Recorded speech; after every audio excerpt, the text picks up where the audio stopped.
Okay. 2 seconds. I kind of want to play with my IRL dice and get a dice cam set up. I am going to use IRL dice today, actually. I just find it easier.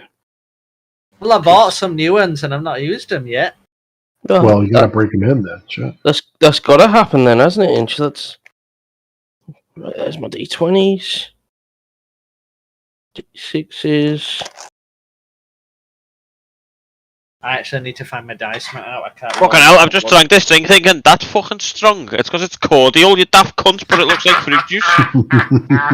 If you just drank it neat. Yeah, just fucking burning now. Just fucking necked it, mate. It was tasted stronger than fucking a bottle of rum. Get some water down it, your throat's gonna be sore. Yeah. Fucking nice though. I could just neck it like that, but slowly. It'll fuck your throat up. It does me. Right, I've got enough dice now. I'm set. So, previously in Icewind Dale, you guys were chilling out. At a polar bear. Yeah. You screamed at a polar bear, which was quite something.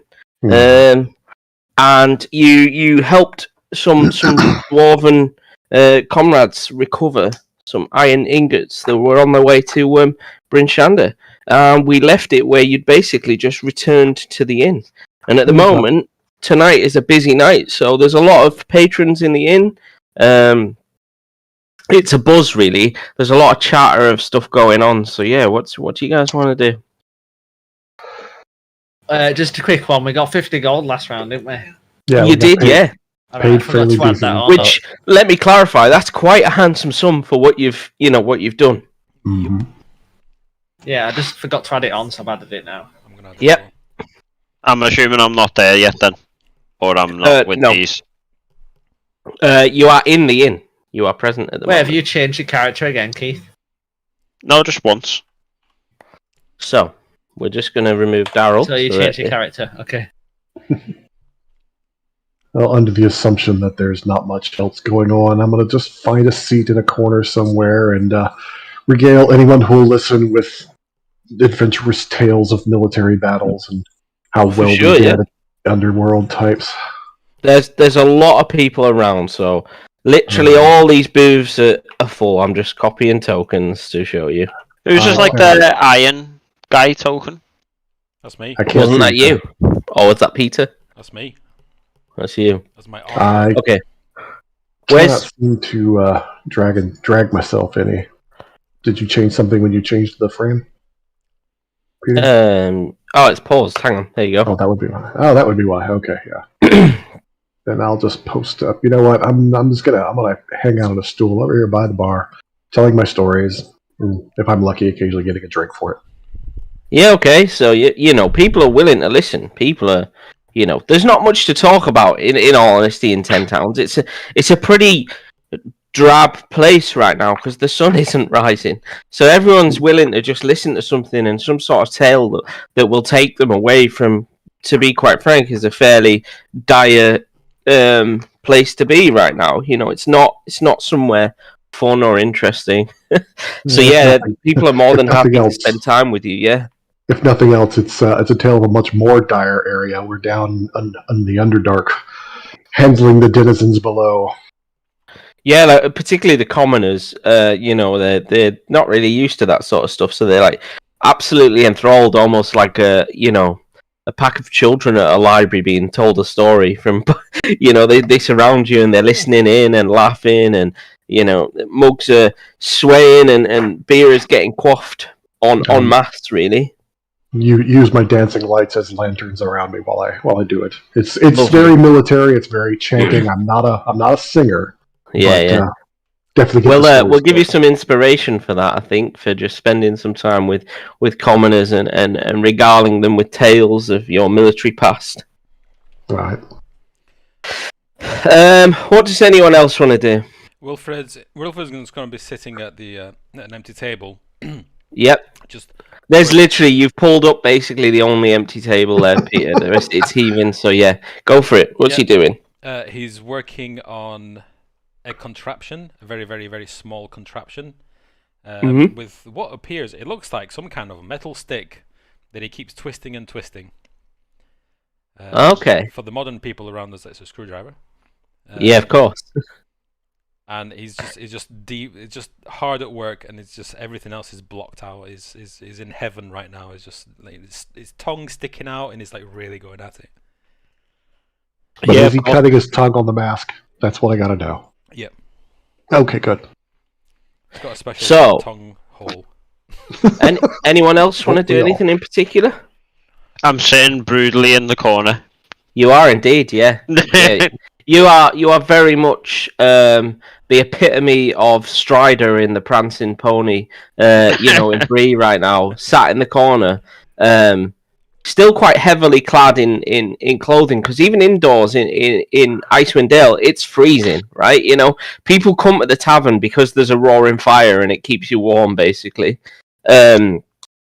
So yeah, you're there with a fairly rough looking dwarf woman sat with you. Actually, she's definitely seen a round or two of combat. Let's put it that way. She's got a fairly nasty scar that runs across her face. Attractive. She's you'll know her anyway. She's called Hiln. Joke's on you, I'm into that shit. Yeah. Maybe not like that, but you'll know her. And her name's Hiln. Hiln, yeah. So I'm going to tell you this anyway, because she's a bounty hunter. Okay? She, and she's been tracking somebody in particular in this area. And that's where she's employed you, basically, Keith, to help her out. Okay. What about you, Inch? What do you want to do, mate? Me, I am currently sat down because the roof isn't tall enough, and I'm sat down near the fire, chilling. Nice, lovely, great. Okay, so as I think that's everybody, isn't it? I haven't missed anyone? Yeah. Okay, so as particularly Frank, as you're regaling patrons with your stories of, time in the Underdark, which is quite a both fascinating and frightening thing for a common person in Bryn Shander. Some of them start to drink more and more, and they get a bit loose-lipped, really. And they ask you things like, "Have you heard about what's been going on lately? There's been murders in town." Keep a subtle beat, but bring it down a little bit, and ask him to tell me his tale. Then let's hear what's going on. I've only just returned. He says, "Rumor has it there's been 3 murders in the last few weeks in 10 towns. The latest one was right here in Bryn Shander. Gavnar the Glassblower." Out of interest, Craig, is this? Are we looking for a murderer? The person me and this dwarf are looking for? Yeah. So I'm gonna stand up and walk over to the bar where that guy. Would I have been able to hear him, or? Yeah, you'll caught because he's had quite a few drinks, so he's not really been as subtle as he should be, in all honesty. And what was the guy's name? Who got killed? The guy, Gavnar the Glassblower. I'm gonna walk over. Yeah. I'm gonna say to him, "When did the murder happen?" Alright, Christian Bale. That's how I'm going, Frank. I'm playing, dude. I'm messing with you. It's all good. That's what I'm going for. Where is she? Hi, I'm Bruce Wayne, but sometimes I'm Batman. Oh God, brilliant! And he says, maybe 3 days ago, probably while you were out chasing that sled. To be honest with you. Well, out of character, that takes us out of the suspect list, so that's good. I'll ask him where it happened, if he can show us where the guy's shop was, or where his home was, and where the murder actually, I'm assuming a body was found. Yeah. Where the body was found. He said it was in Gavnar's house. He'd been killed in his sleep. No evidence left behind though. What looked like a dagger stabbed to the chest. I'll ask who's leading up the investigation. He says, "Well, this is 10 towns, my friend. No one really cares."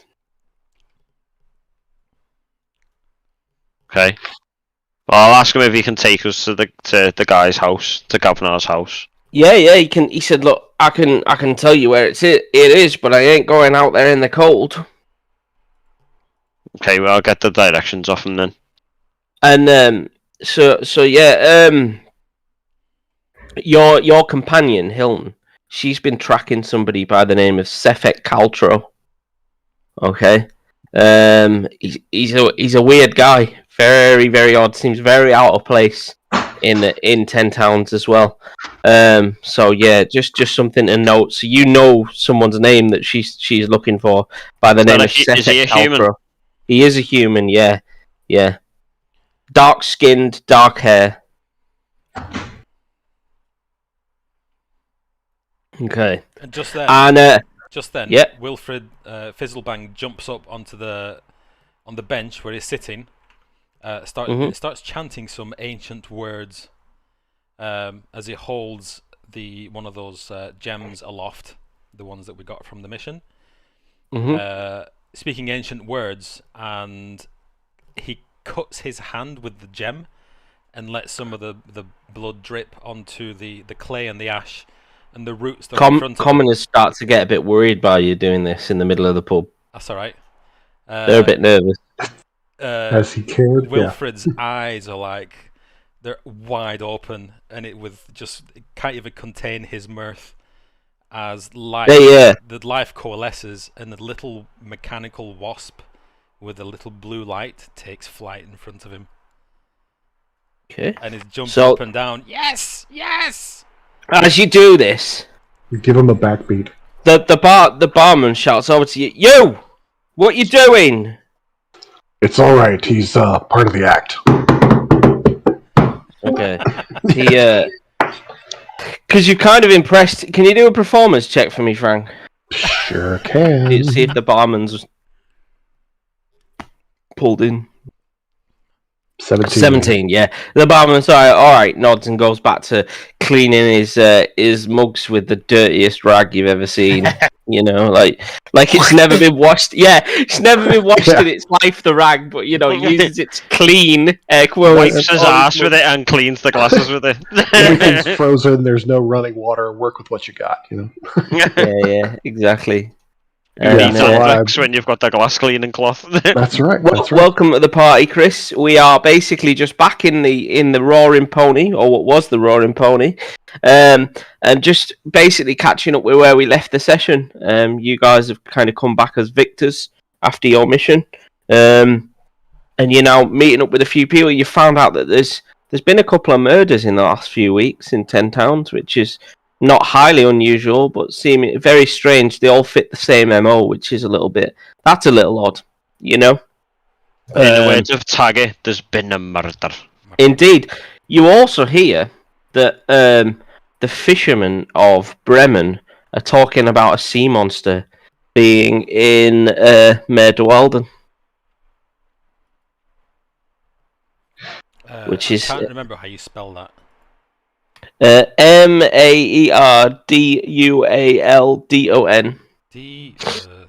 What? Since that wasn't out of character, see Peter's character can't spell either. I can't. How do DWALDEN?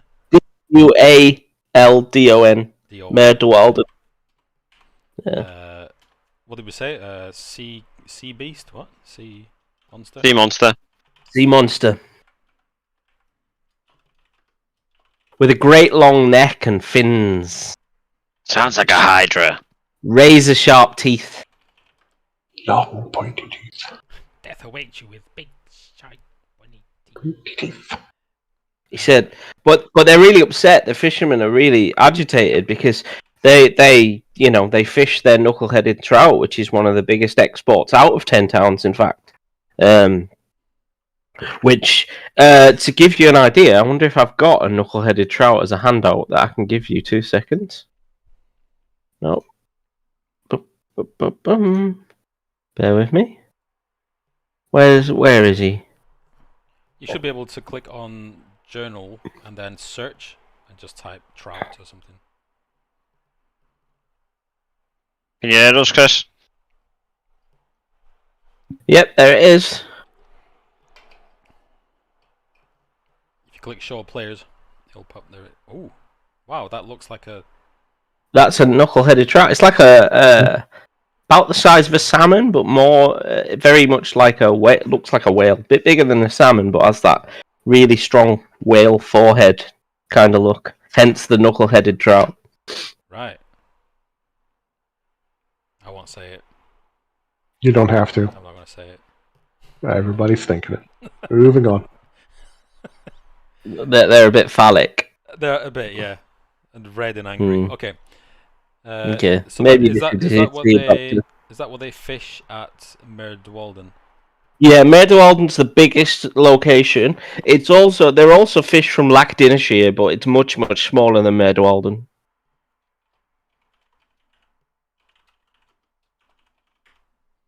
Okay, got it.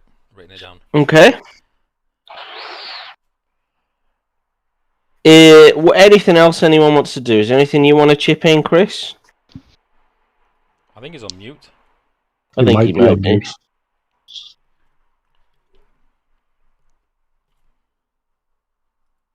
I guess not.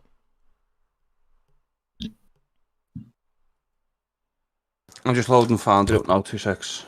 Alright. Oh, there he is. We got you. At least you're finally here. Okay.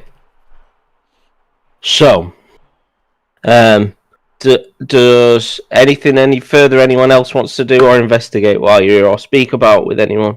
I'm gonna ask around the tavern and see if anyone's got any information as to why Gavnar might have been murdered, if he's got any enemies in town or... Well, Hiln is probably the person to speak to about that, to be honest with you. She probably knows the most about this murderer, I would say. So is he definitely the murderer, or isn't he just a suspect at this stage? Well, she suspects he's the murderer, but she doesn't actually. She's got no proof. But he seems to have been in the area wherever these murders have taken place. So I'm going to ask her about him then. But there is a handful of other people that could potentially be to blame as well in her eyes. But she says she just can't pinpoint it. So she said she tells you all this anyway. She says Sefek Caltro works for a small traveling merchant company called Torgs. It's owned and operated by a dwarf named Torger Icevein. She says basically, in other words, Sefek gets around a bit because Torgs travels between the 10 towns freely and opens up shop, and then does a business and then leaves. Not in that respect, Inch, before you start doing a dirty laugh. A dirty cackle. I behave himself. So what permits so far, if you don't mind me asking? So potentially there's a murder who Hiln suspects might be Sefek, okay? And there's also mention of a potential sea monster. Frank has wooed the locals, and not Frank, what's he called? Bramar. And Wilfred has fashioned a mechanical wasp and brought it to life. Okay. Okay, so I'm going to speak to Hiln about Sefek. Mm-hmm. And then I'm going to make my way towards Gavnar's house. She says, the things I've noted so far, and the reason I want to find him, she says, his victims have only come from the three, or the victims, what she suspects is him, should I say, only come from the 3 towns that sacrifice people to the Frostmaiden. Now, you'll all be aware of this, that once a month, because you're all actually from this area, on a new moon. Yep, on a new moon. Sacrifice people to Uddle. They do indeed, yep. Only 3 of the towns do so. And each of the murders have happened in these 3 towns. Okay. Now, there's a known thing where they call it a lottery, where they pick out who is going to be sacrificed. Now, this lottery happens to be run by Torg. Okay. Torg moves from town every 10 days, and and has quite an enterprise and a gang of little thugs that follow her around as bodyguards. Okay. She says, what strikes me as odd with Sefek in particular is what he wears in this weather. He wears no coat, no scarf, and no gloves. It's like the cold doesn't even touch him. She says, as she raises a glass, kiss of the Frostmaiden indeed, and swigs it down. She says, look, what about these guys? They're clearly good with a weapon. And she asks you, Keith, she asks Frost that she says, look, what about you take these guys and go find him? Because she, like, to explain, Hiln she's old, right? White hair, ex-dwarven bounty hunter. She's pretty hardcore. She's got some nasty scars, but she ain't capable of tracking someone like Sefek anymore. She's getting too old for it, especially in this weather. So she offers that to you. She says, look, I'll pay you 100 gold pieces if you can ascertain whether he's guilty, and if he is, deal with him, but preferably without dealing with the authorities. She said, when the job's done, bring evidence back to me, and I'll give you your money. As she offers me the gold or whatever type thing, I'll grab her hand, and as she's showing me like a pouch or something, I'll close her fingers back over the pouch, and I'll say to her, keep the gold. I do this for my hatred of the Frost Queen. She says, and I just put her hand back towards her. She says, rather generous of you, but hatred of the Frost Queen won't fill your belly with a knuckle-headed trout soup. You know, at least let me pay you something. We can discuss that later. Wilfred puts his hand up and says, excuse me, I'll take it. And wanders over. She says, look, if the deed is done, and you have proof, then she said, I'll give you the gold. So I'll say to Peter, hello, little one. I see you're quite keen to be involved in this venture. So how about you and your friends I can see at the bar there regaling tales, join in the investigation? What do you say? I say, and you are? I am Frost, Ranger of the Far North. Wilfred's going to look you up and down. And then kind of is going to look to the others. Holler over from the bar. We couldn't get much farther north, bro. There's farther north than you think, dwarf. I think quite a lot, Fred. You only have to look at your friend over there, and I point to Inch in the Goliath. The mountains go much farther north than here. I look over and just grunt and shrug my shoulders. I've been listening to him have this convo since my tales are over at this point. So yeah, after hollering over to him, I'll go up the stairs, kind of lean over the baluster where I can continue the conversation. Okay, fine. So, yeah, they think Sefek might well be in town, but they're not 100%. He may have left. She's not sure. She's followed him here, and then just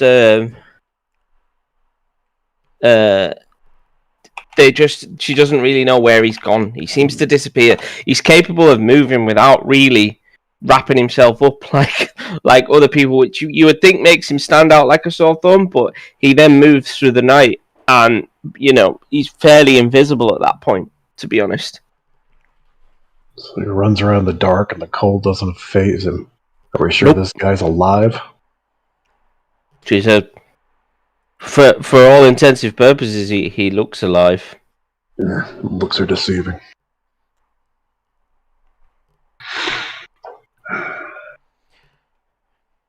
Has Chris got anything to add? I'm just listening. Okay. Alright then. Alright. Let's get this over with. He's an eager one. So you kind of... I ask for the names, like their names, like obviously because I don't know these guys. So I ask if I say them, yeah, the rest of the party. I'll ask you to introduce yourselves. I'll introduce myself to you as I say, I'll say to all of you, same as I said to Wilfred. I'm Frost, Ranger of the Far North, from beyond the Lonely Wood. Reach down, shake his hand. Corporal Caschelm, good to talk to you.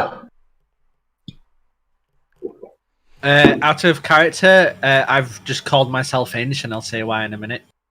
Just because she also wanted me to rename myself last time. Okay. Oh, you're not going to be Uranus anymore? I shout over it and say, the name's Inch, just because all of those beneath me aren't tall enough to know my name. Very good. I like it. I like that one. You can have some. You can have some inspiration for that one. It's well played. You've worked your own name into the campaign. Very well played. Although I will lean down to Frost and kind of, loudly whisper, that's not why they call him Inch, but don't ask. And then you just hear a big thud as I hit the table and say, But I smile a wide smile when I look back up at you. I feel like you just give him a little portion of vicious mockery there, Frank. But I didn't cast it. It was just That one cut. That was mediocre mockery. that was weak mockery. That was so mockery.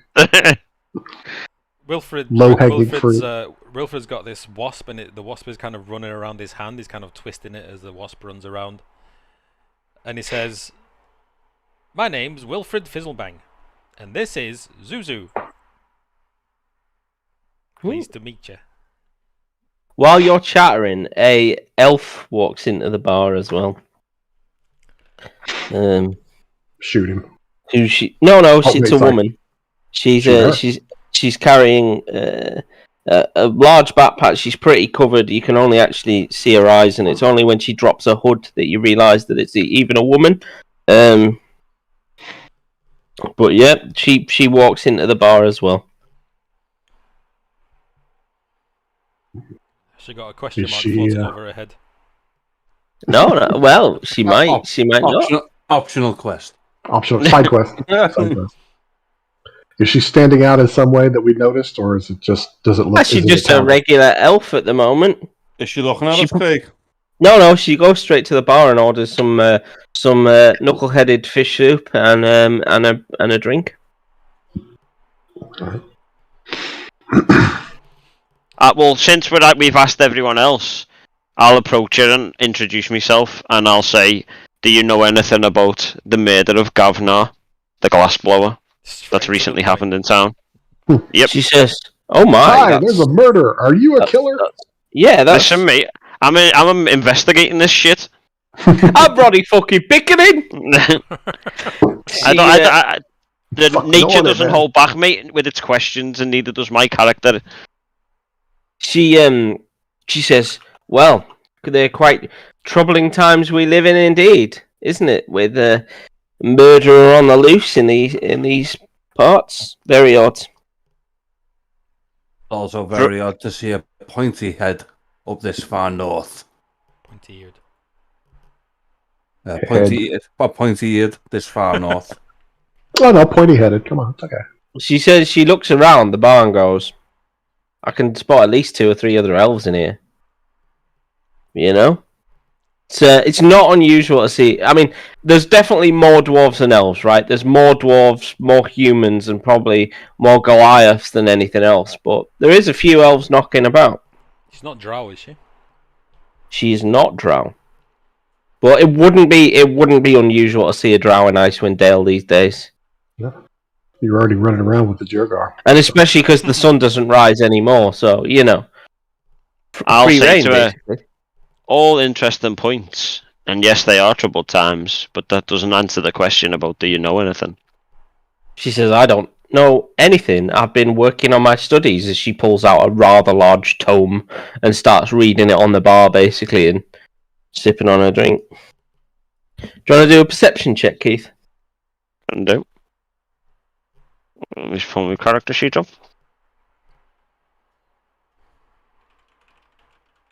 Holy shit. The most unobservant cunt in the world. Yep, He you're says, taken "Shit, in where'd by my her feet beauty go?" and stunned. Okay, well, I'm going to make my way to Gavnar's house then. Yeah.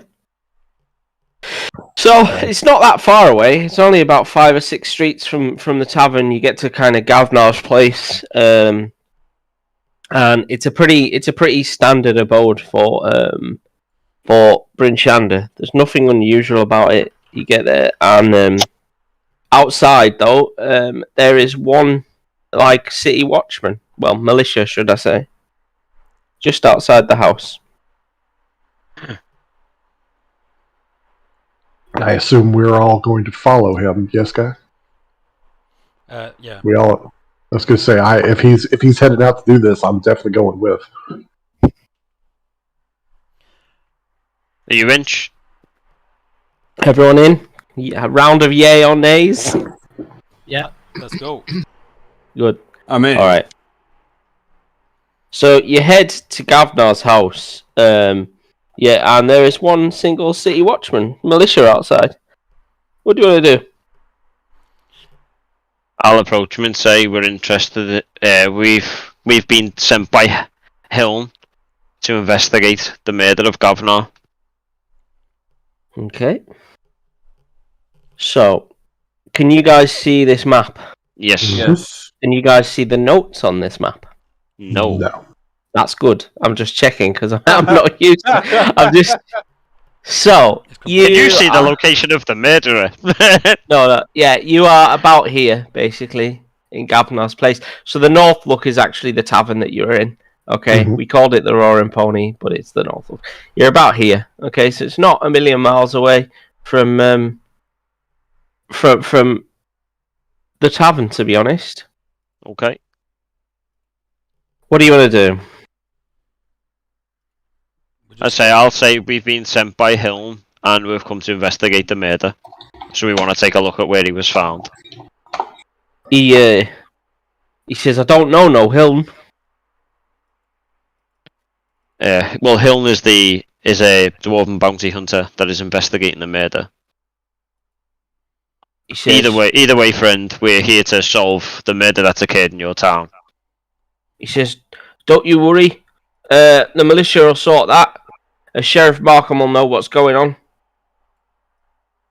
Can you point us in the direction of Sheriff Markham? He says, yeah, sure. I think he's working on the East Gate tonight, which is over here.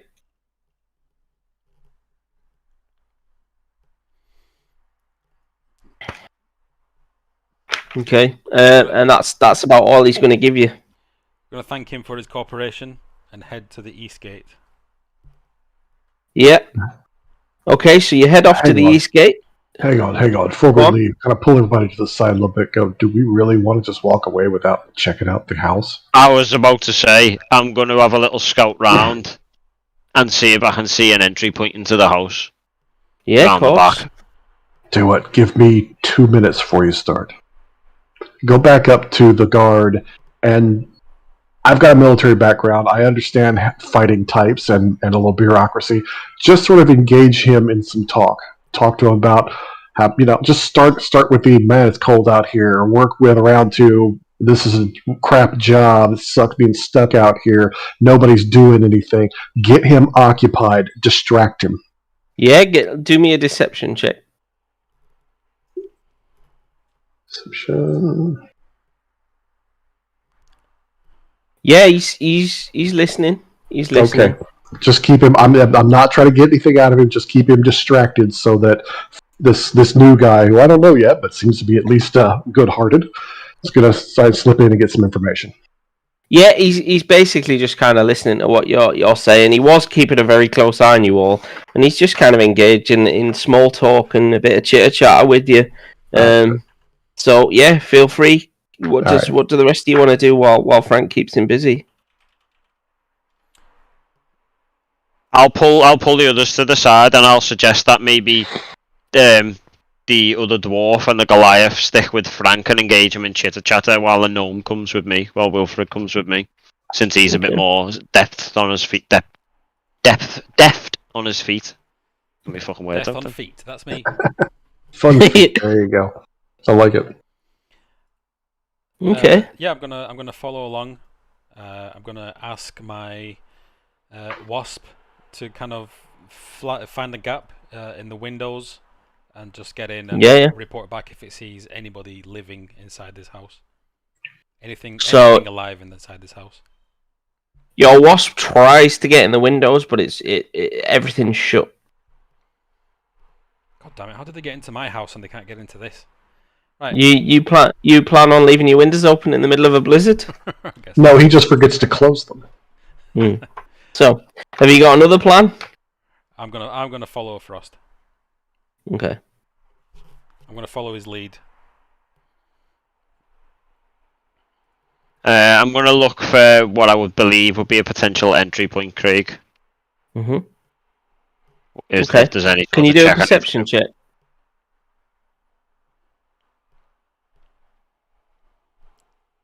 11. You reckon you could fairly quietly,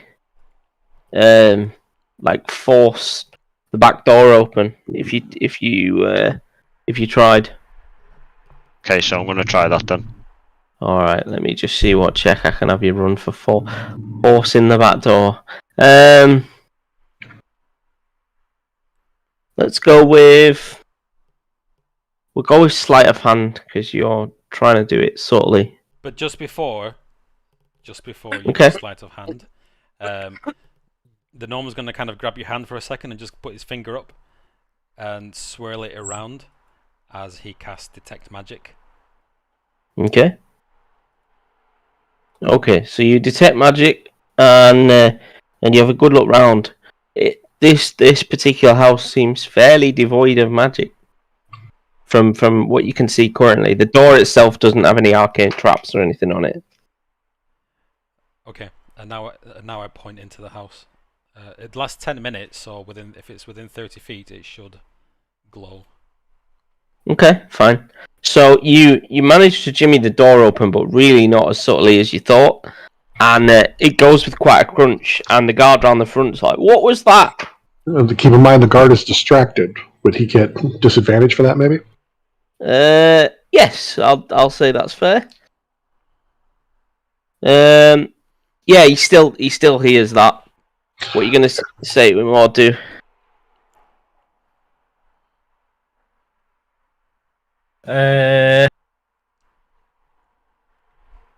So where we are in the street at the moment with the guard, is there anything around like? It is deathly quiet. What you don't realise about 10 towns at the moment, because it's so damn cold, like colder than usual, nobody goes outside. Any lanterns lit at all? Anything like that? No, people just tend to carry personal lanterns with them. Okay, so I stand up, let out a cough, and accidentally drop my personal lantern. Okay. As is my background, I'm very clumsy and everything I touch breaks. So it breaks on the ground and temporarily the snow's on fire while it burns and burns off the fuel in the lantern.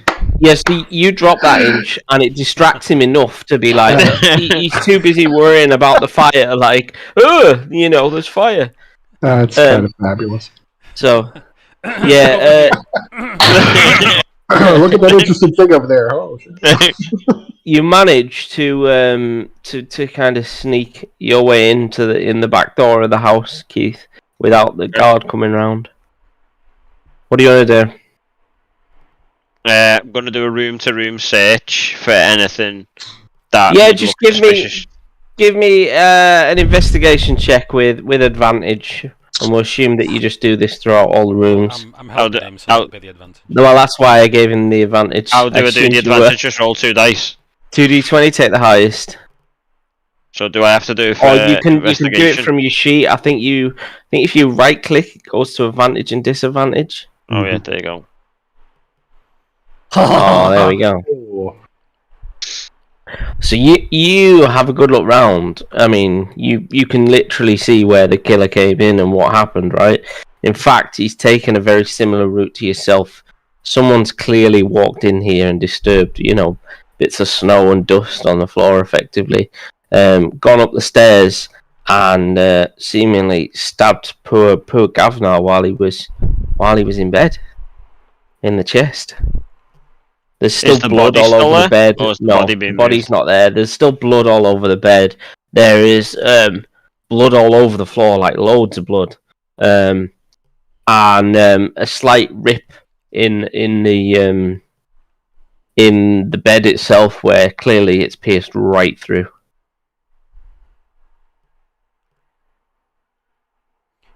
Can Wilfred investigate the rip and see if it was like a poison tip?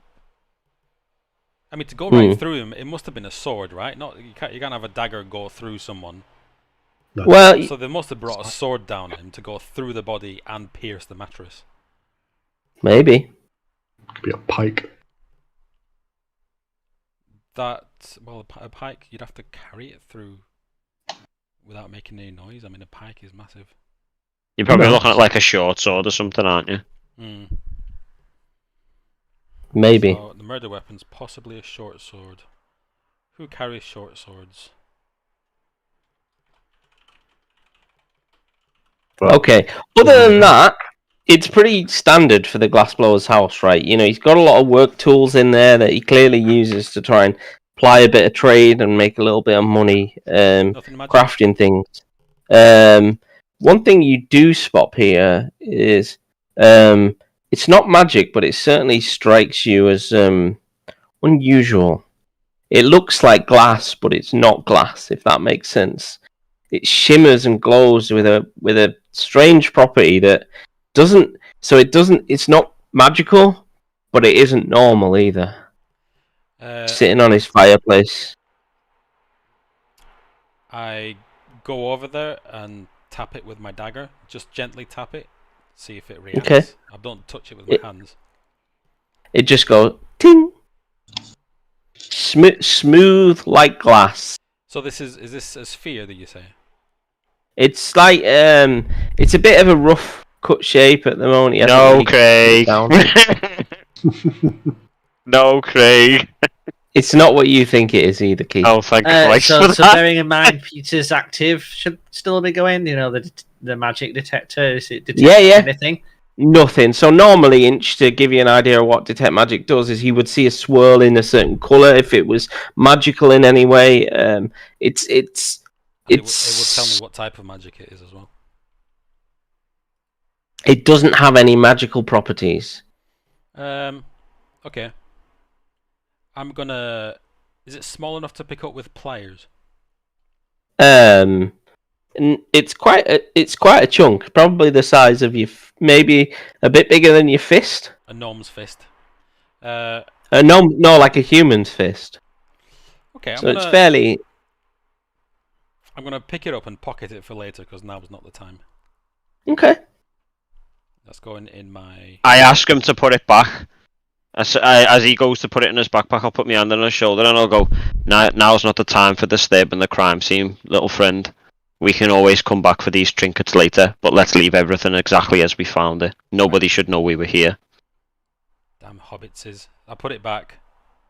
Okay, fine. You feel, a little disappointed, but you know that... disappointed. I won't lie to you, Craig. That Frost is probably making... let this guy in our group. Goody two shoes. Let's go. All right. You know he's probably making a good point. To be fair. Nah. Yeah, then the guard outside that knows that we've just asked, can we come in here, and then shit's missing from the house. Okay. I mean, they've not really done anything other than take the body away. I mean, the problem you've got really now, guys, is you even with a nat 20, you haven't found anything other than this is where someone's been murdered. Okay, well, the idea behind what I was thinking was we go in, we check before we speak to anyone. This way we've got a clear view of ourselves, what we can relate to the other three outside of what's happened. Yeah. Now, when we go and speak to the sheriff about what's happened, we'll kind of have a better idea if he's giving us truthful information or if he's hiding something from us. Are there any footprints or anything from the blood? The footprints just lead back down the stairs. And then out again. Straight out the back door. Alright. Almost like repeating on themselves over themselves kind of thing. Pretty much, yeah. They're clearly going an opposite direction. Whoever's been here, they haven't been subtle, right? They've gone in. They've been subtle to get in, but they've gone in, stabbed him, and walked straight back out without a care in the world. You know, they haven't kind of gone, right, let's dodge standing in the blood or anything like that. It's just... You would say maybe someone, maybe about 5'9", 10-ish, fairly tall, has just wandered in, stabbed the guy in the chest, and then wandered back off out. One thing you do notice, interestingly, about Gavnar's house, he's doing all right for himself. You know, he's not ridiculously wealthy, but he's got a nice house. He's not doing that well, Craig. He's dead. Well, yeah, Okay, well, not anymore. That, you know, Prior to this minor incident, point. What Craig's saying, Chris, is other than that, he's fucking smashing it. That's fabulous apart from the lack of life, but just saying, you know. Minor details. Okay, we'll head back out the back door. Relock the back door as we found it. Okay. We'll do our best. Is there any sort of check I need to do to try and hide our footprints? Let's have a stealth check. From both of us. Yeah. Dirty. Attribute. Stealth. 40 feet to get one. Oh my god. How dare you? Right, yeah, you're perfectly fine. Nobody knows you've even been there. Alright. So, yeah, where do you want to go next, guys? What's the plan?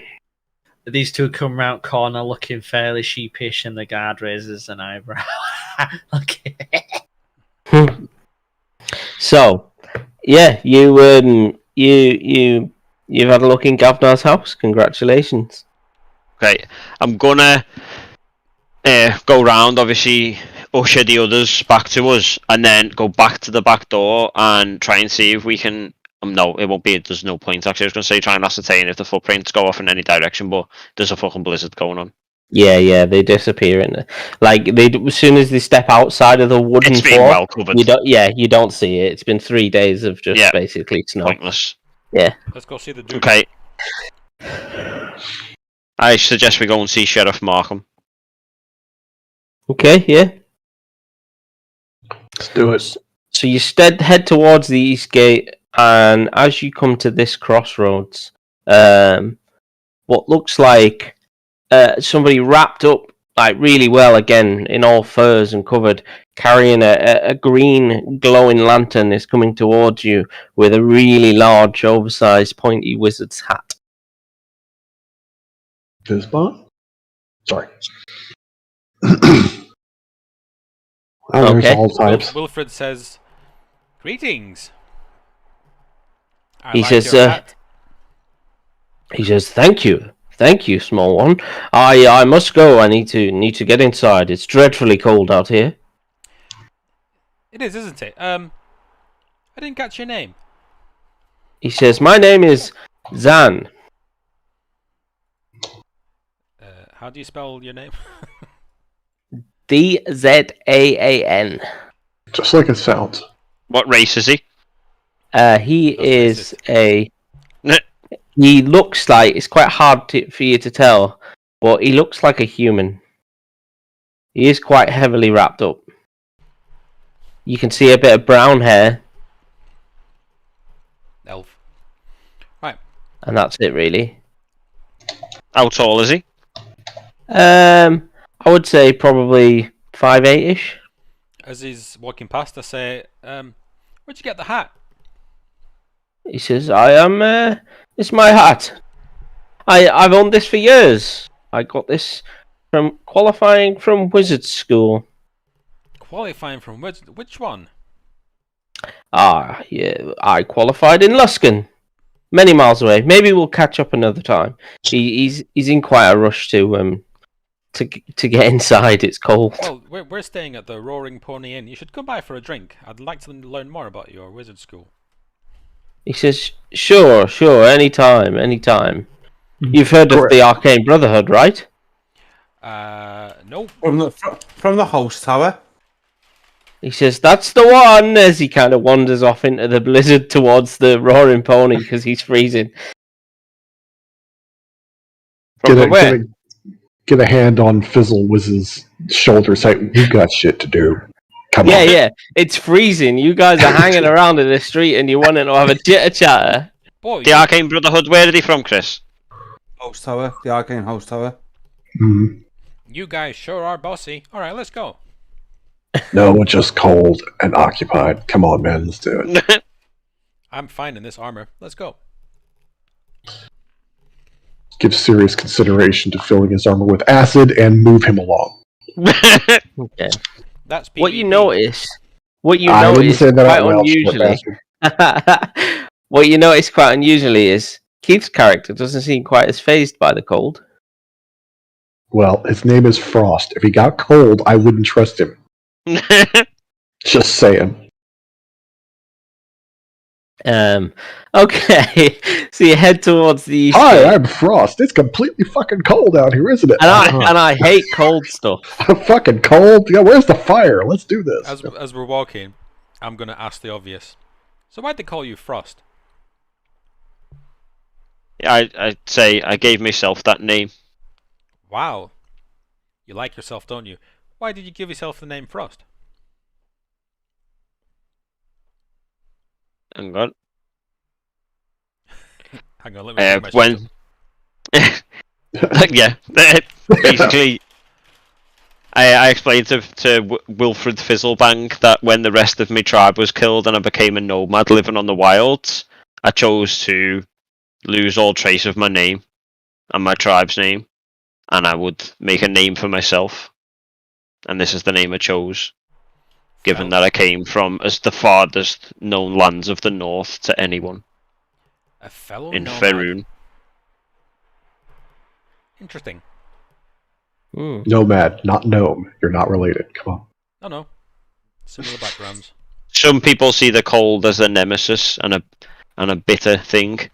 I see it as sometimes as an ally and as a cold comfort. There's peace in the frost and the snow. Now that you've had a good 10-minute natter at the crossroads. We're going to assume we've been moving along this entire time. Okay, we get towards the east gate. And yeah, you see literally maybe 5 militia here, and then one more official looking kind of fellow that has a fairly thick crag cap cloak on. Alright, so what do you want to do?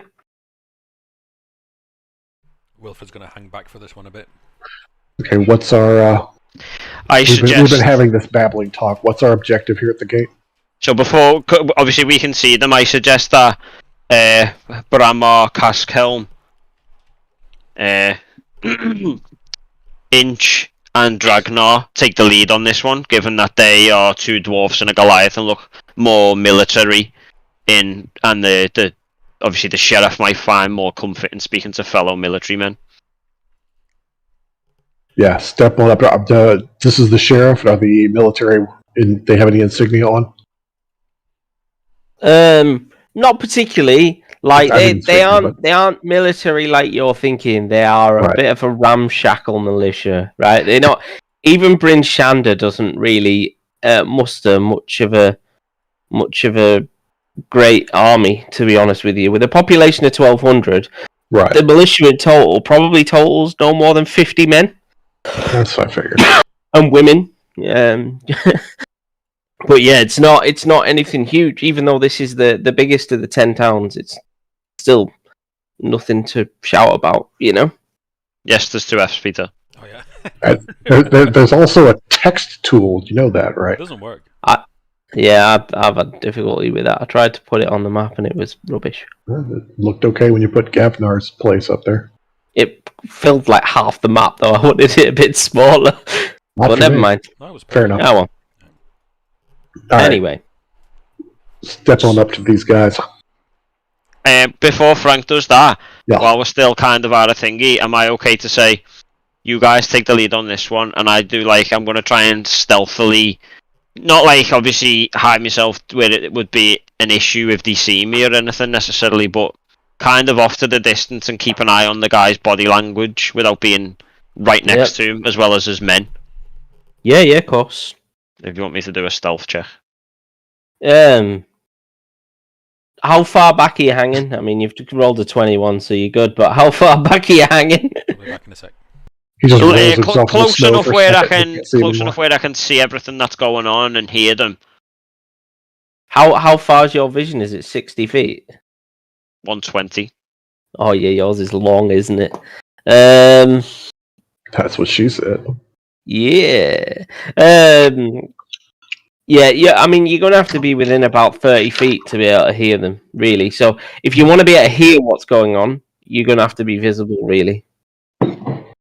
If you want to be able to just see what's happening, then you can stand probably about another 30 feet back. Okay, well, I'll just whatever's the best position to maybe then conceal my position and watch him and his men. Okay. And I'm going to keep a close eye on how not only he but his men react when the questioning's going on. Okay, so you come round this side, up the side of this building, and just kind of sit on this, like the stairs, just towards up the side, and you're literally just overlooking the situation and watching. Okay. Right. Who wants to take point with the sheriff? I stand up and push. What's Frank's character's name? Brahma. Push Brahma forward and say, "Come on, little man. You opened your mouth in the inn. Step up." Chris, are you going with them? Yes, no, maybe. Yes. Right. Yes. Are Rock you and doing roll. something else, by the way, because you're too quiet? No, I'm just listening at the minute. All right. Come on, Beanpole. Let's see what they got to say. Beanpole. Head up towards the sheriff and his crew. I feel like there's a Gimli Legolas fucking theme going on between Frank and Inch already. Kinda. Toss me. Just don't tell anybody. No. Yeah, I love it. Like, don't get me wrong. So you got a good thing going. Just work with it. I love it when players just get that little thing going between the characters. It's great. All right, go ahead and head up towards the sheriff and his buddies here. Make sure we're in no way. They turn back to you quite confused, like Oh, what are you doing fine. outside? We're definitely not trying to be unseen. Yeah. Text looks just fine. I walk up. Do we know the sheriff's name? I'm sorry. Yeah, we do. It's Sheriff Markham. Markham. Yeah, I couldn't remember. Okay. Just Sheriff Markham. Rough day, huh? He says, "Hell, yeah. It's not easy standing out in this weather." Tell me about it. Never any fun. Listen, I don't mean to keep bugging you, and you got enough to do, I'm sure, but we've had some people want us to help with the murders that are going on. I'm sure you know what's with that, right? He says, "Yeah. I haven't really got the resource to worry about some backwater murder right now, though. No, I believe it. We're You've keeping the stretched town safe from orcs, goblins, and the like. You heard what happened with the sled of iron ingots the other day, right?" Well, yeah, I was there. Oh, Those really? things were- Yeah, me and this big doesn't even bastard. know yet. Like, word hasn't really got around yet. He's just like, "Oh, okay." Yeah, no, it was me and this big bastard and this guy over here and a couple others. I know what you mean. It's crazy out there, but just saying, you guys are doing a good job. Really appreciate you. He says, pats his fist on his chest, and he's like, "Thanks, brother. I appreciate you, your kind words, and your support in these times, these dark times." You're keeping this safe. You're doing he your just job. kind of, even he looks he's a bit downtrodden and like a bit like what he wouldn't give just to have the sun on his skin again, I believe it. Listen, that's part of the reason we want to try and help and get these taken care of. I know you got a lot going on.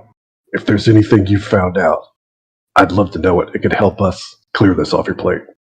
Give us a persuasion, please, Frank. Persuasion. I will use my inspiration on that if you don't mind. Okay, yeah, go for it.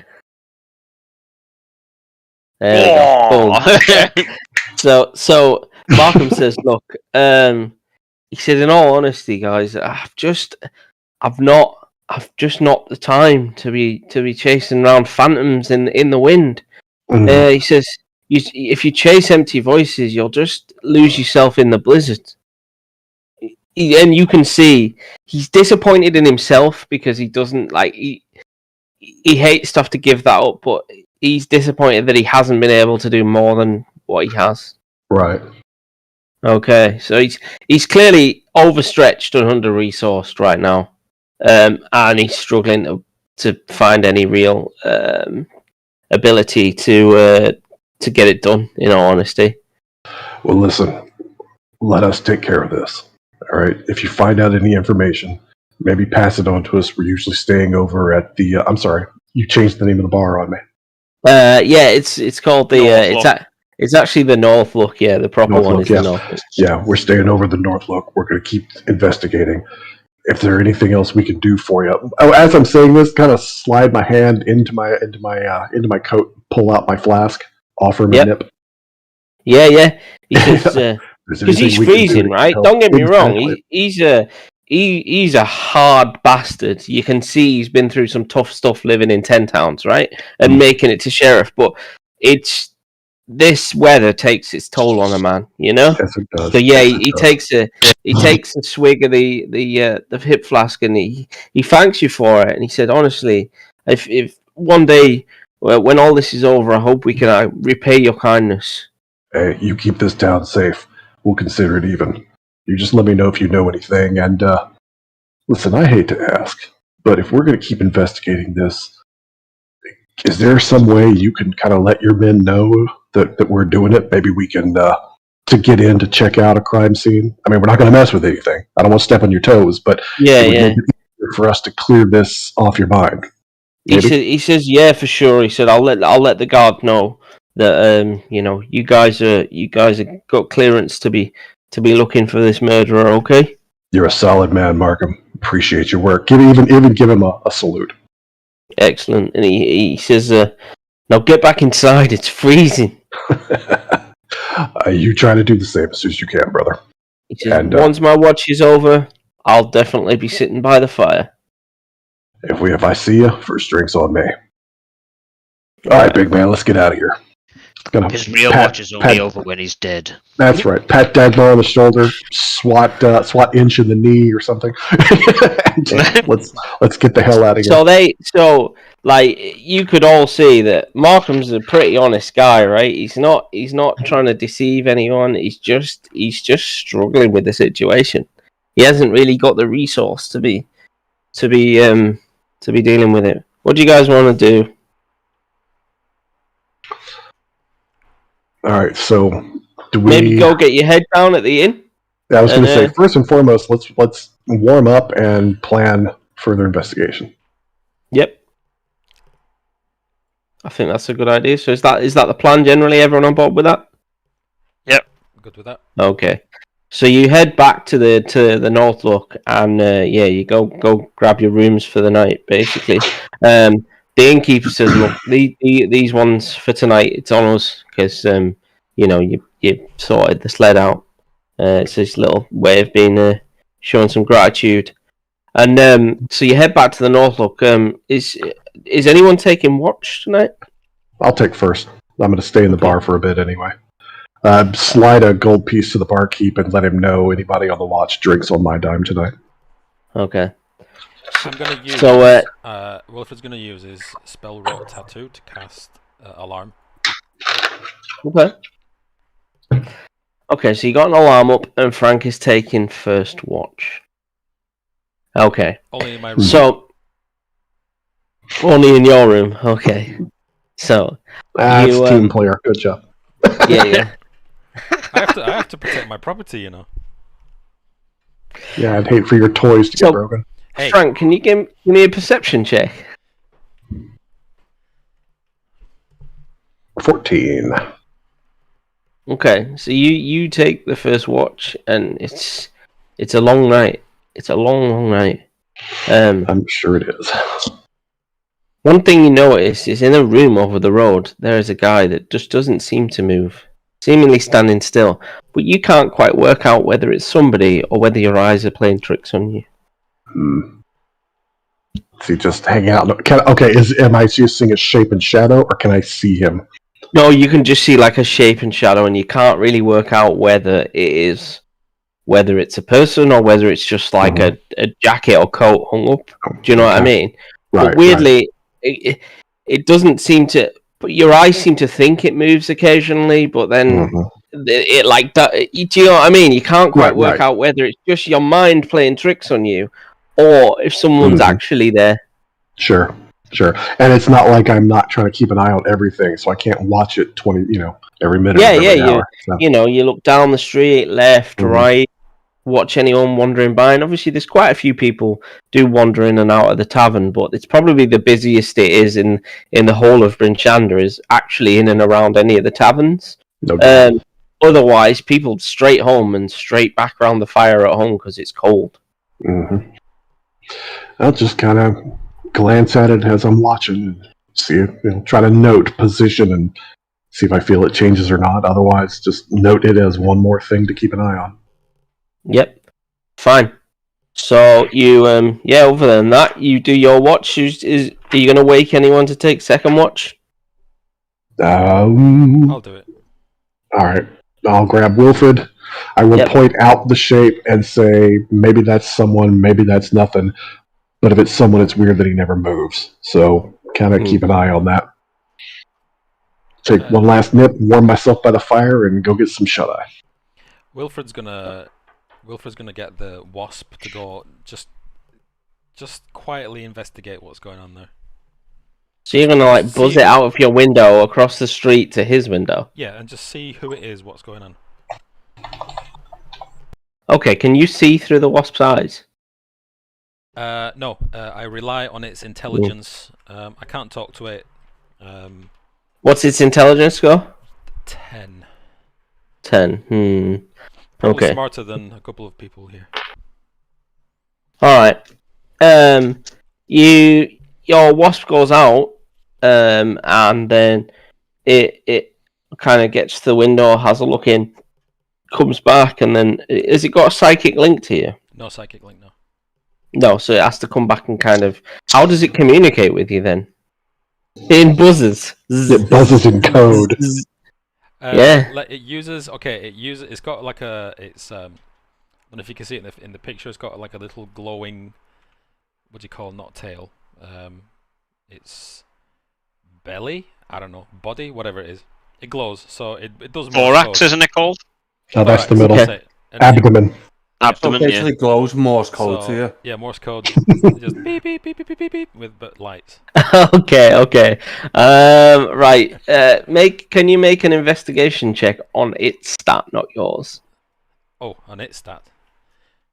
Yes. Right. Well, I've rolled a 16, and its stat is. Can you just? There it is. Investigation. Does it have a character sheet? Yeah. Investigate. Oh, it's 0. So 16. Okay. It comes back and it's like, that's somebody's there.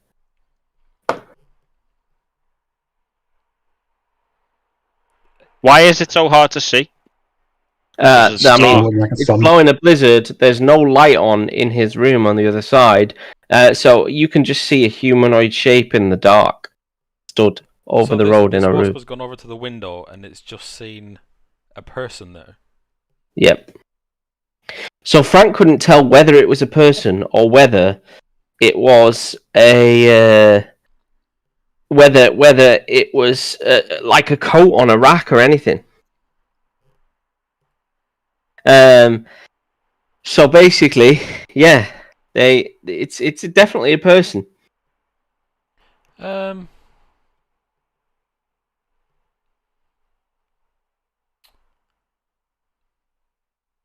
And what is he? Is he stood at the window? Like what kind of position is he in? What am I seeing? He's just stood with his back to the window. The fuck? Does nothing. Just stands there. Nothing.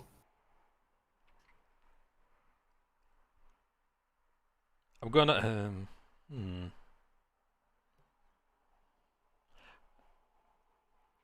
don't know what to do. I'm just gonna keep an eye on him, see if he moves, but also obviously keep watch, and just occasionally check that he's still not moved. Is he in this? Yep. Is he in this inn that we're in? He's not. He's over the across road, the road. in the next building. We'll check it in the morning, I guess. I'm just gonna Yeah. stand watch. Okay.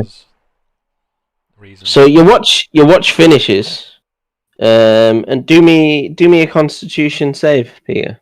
Oh shit! Save. And not a save, like you know what I mean. Check, yeah. Yeah. So at some point during your watch, Peter, you take your eye off him and look back, and he's gone. You had one job. Okay. You fucking failure! Damn it. Fuck it.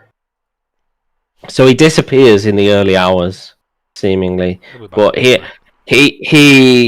doesn't move for a good, I would say, probably 7 or 8 hours at all, which strikes you as very unusual. Okay. The next day comes around, the sun doesn't rise once again, and yeah, what do you guys want to do?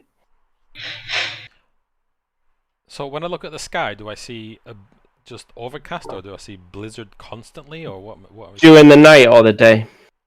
The day. The day. It's just like overcast, almost like it's forever snowing.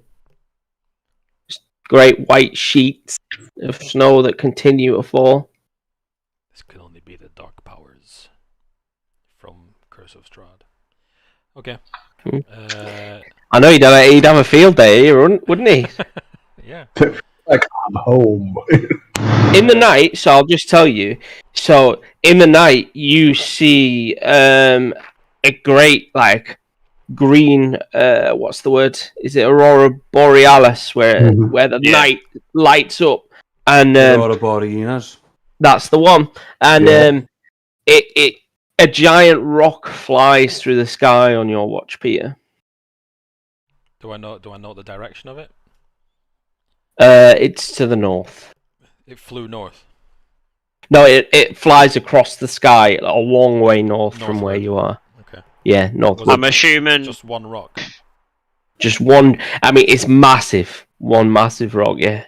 Like a comet or asteroid. No, as in a bird. The bird, a giant rock. ROC. Oh, rock. Oh, right. I thought you meant like a rock. No. Yeah, like an asteroid. Yeah. You just hucked a boulder across the sky. The color of it and like detail on it. It looks white in color. Okay. I've been making detailed notes all night, and I. Yeah. It's typical of you, that isn't it? Notes. I'm assuming Peter and Frank are going to tell us about the weird non-movie guy. Yeah, I passed my notes around to everyone. This is like almost like a report, like a really official-looking report. Okay. After reading it, I'm gonna go to the building where they seen the fella with the back to the window. Wait. So it's been doing notes and stuff. I'm like, me being a Goliath and trying to decipher them and ask him to explain as quickly as possible what it is. I explain about the man standing in the window that is gone now, and a giant bird, white bird, flew north. And I'm also going to ask the Goliath whether he knows what kind of bird this might be, seeing as he's from that general direction. You probably would, to be fair, because it's like a mountain bird. Mm-hmm. Like this happens. This bird flies over every night. You've all seen it. You're pushing your luck for D&D knowledge with me, aren't you? Well, the DM normally would step in here and say, "Oh yeah, you know." That. Yeah. So you would know this is a mountain rock, right? This thing is huge. We're talking like 11-meter wingspan, right? Massive. Did you say mountain rock? Yep. I reply and say, "Sure, it's a mountain rock, you fool." Just to show you what these things look like. There you go. Wait, is that someone on its back? Something rides it, yeah, but you can't see there's a rider. It looks like Drizzt. I should have given you the bloody Drizzt fan secret, Keith. I'm gonna go see why my kids aren't asleep. Back in a second. Okay. So Anyone else want to grab drinks for a second? Yeah, Chris was going quick to the fire's not building as bad. well, where the fucking random non-moving mannequin was. Captain Mannequin. Man. I wish they'd woke you up. Don't, Craig. Oh, not yet, not yet. I wish that just, you've got good perception, haven't you? It's my job as the ranger. Bloody dwarf and a gnome in the dark going, is that someone? I don't know. Can you see him, Jeff? Yeah. I don't know, Barry. Come and look at this. I love the way our both of us went for Barry then as the second name. Yeah. Barry! So, fucking hell! seemingly, there's a murderer and we're no further afield. What did we? I feel like fucking Miss Marple would be fucking spinning in a grave. Did we get anything from the sheriff? He doesn't know anything. He doesn't know anything. Just that he's kind of stationed the guard outside the murder scene to make it look like he's doing something to save face, basically. Pretty much, yeah. You're on the money there, Keith. He's kind of gone, you stand outside so it looks like we're investigating this murder, when really we haven't got the manpower to. So in about 3 or 4 days, once the fucking murder fucking talk in the booze has worn out, and something else has happened. Have you read this book? Because some other cunts died of the cold and everyone's talking about that, then we can move you off the fucking house then. That's disturbingly accurate. Pretty much. That's just do you know why, Craig? That's just being plod, mate. I think we should just call you Columbo, I think. Let's go find Suffolk. Because that's what normal police do, save face when they're doing fuck all. Mm-hmm. Yeah. Oh, we're following up leads. Sure you are. Sure you are. Or should we see Torgar Icevein first and ask him about his employee? Well, Chris has gone to the house with the guy in, so I'm assuming we would want to go with him. Imagine so. Right. Okay. Go on,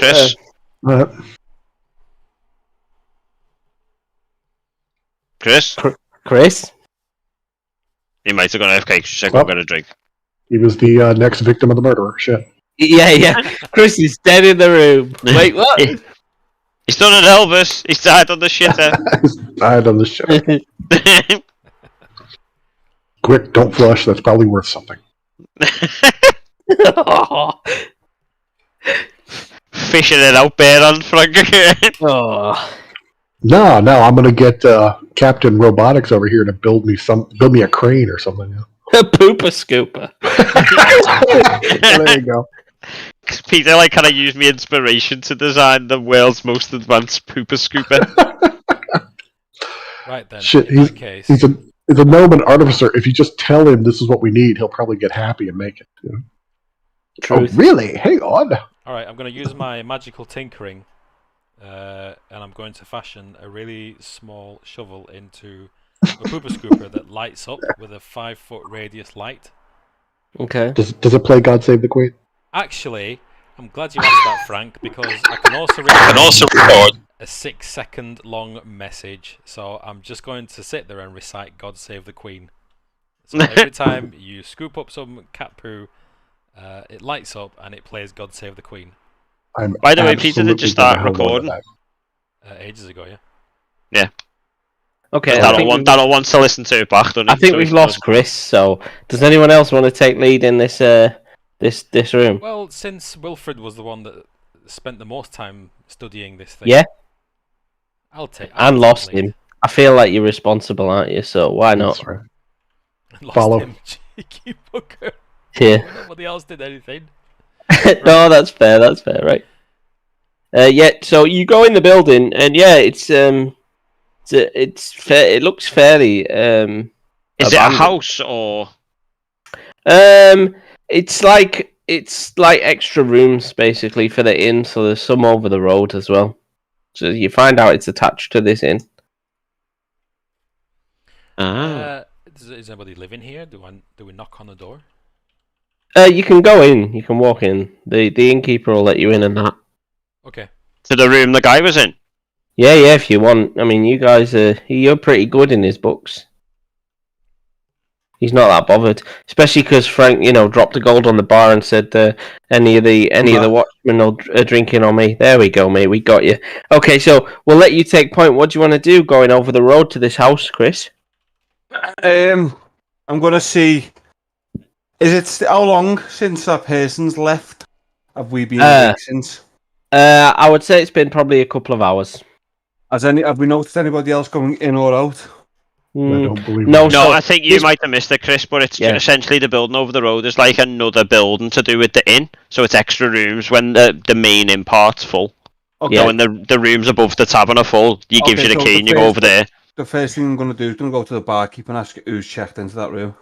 Yeah, he says, just dark-haired fella by the name of Smith. The guy who we're after's got dark hair. Yeah, he said, not really. Just said I need a room, and chuck me a handful of silvers. So I said, yeah, go for it. There you go. There's a key over the road. How many nights ago did he check in? He said, been here maybe 3 days-ish. I can't remember entirely. Which is about when the murder happened. I don't say that out loud, just... Mm-hmm. No, but it is. Are we going in the room? Yeah, so Craig said the innkeeper would give us the key for the room. Yep. Okay. Because he likes us. Yeah, I'm going to take the key and go and have a look at the room. Yeah, can you do me an investigation then, Chris?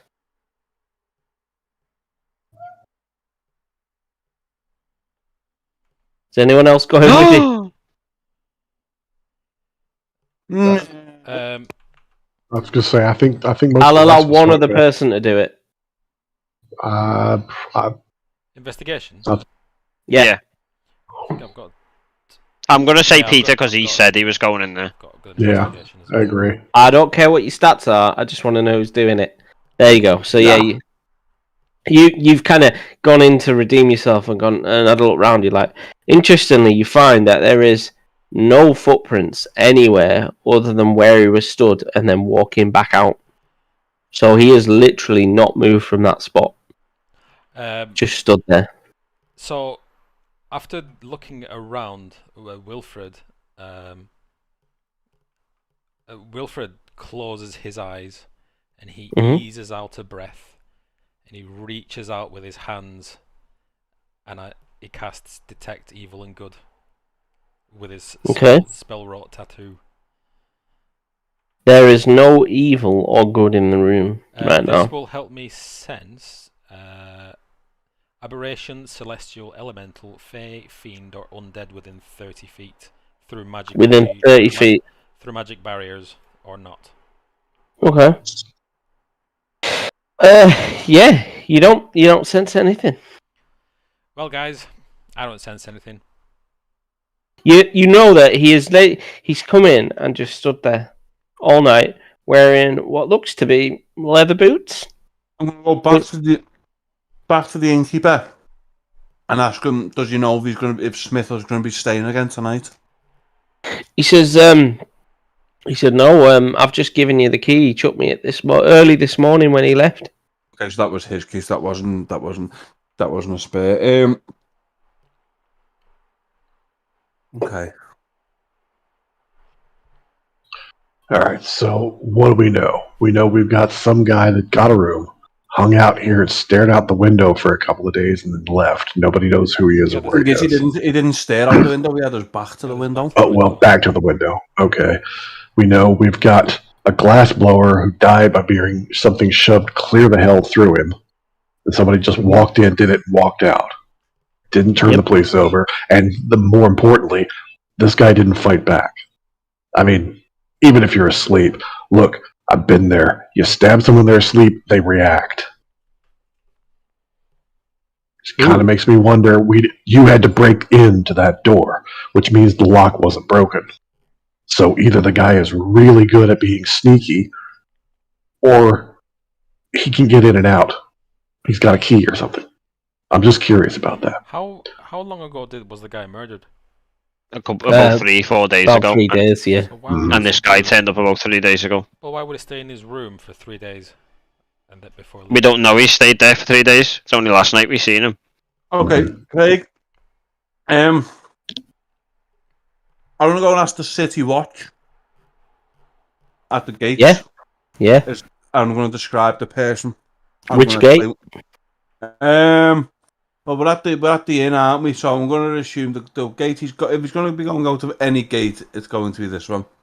Okay, yep. So you approach the city guards, and how do you what do you say to them? Hail, soldier, and then I'm gonna obviously if he engages me, I'm going to explain to him. Yep. That we're looking for who we believe could be a potential killer within Bryn Shander. And I'm going to explain that obviously this guy we're looking for, 5'9", dark hair, and we believe he's been staying in the inn the last few nights and he's left this morning.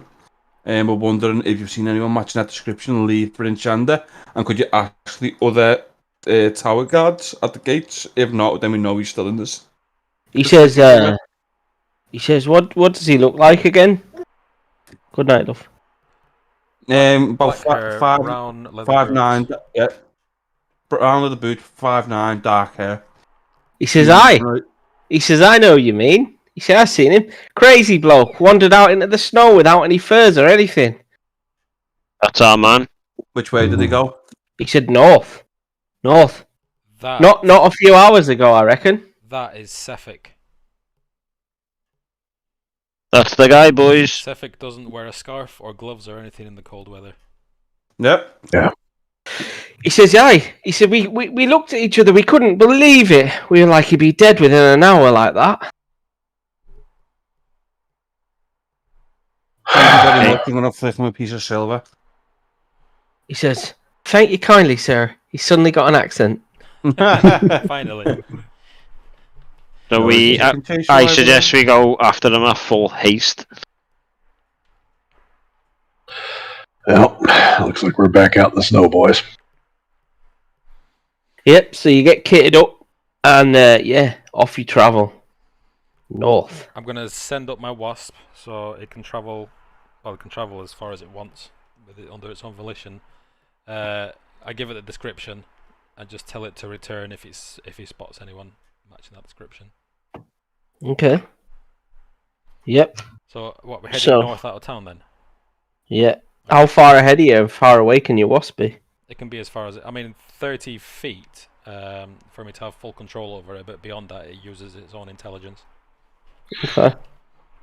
And I'm just going to note that it's a standard action for me whenever we're out traveling to keep dancing lights, lantern style, around us, unless we want stealth.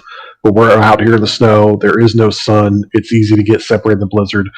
It gives us a reference point. Who's taking point on this? I'll take point because I have. I'm familiar with the terrain. I have Arctic as my favourite terrain, so we can't get lost. Nice. And we travel at normal speed in these conditions. Which in this particular instance is very helpful. I'm not sure if cold resistance helps on me. It will at times. Not right now, but it will at times.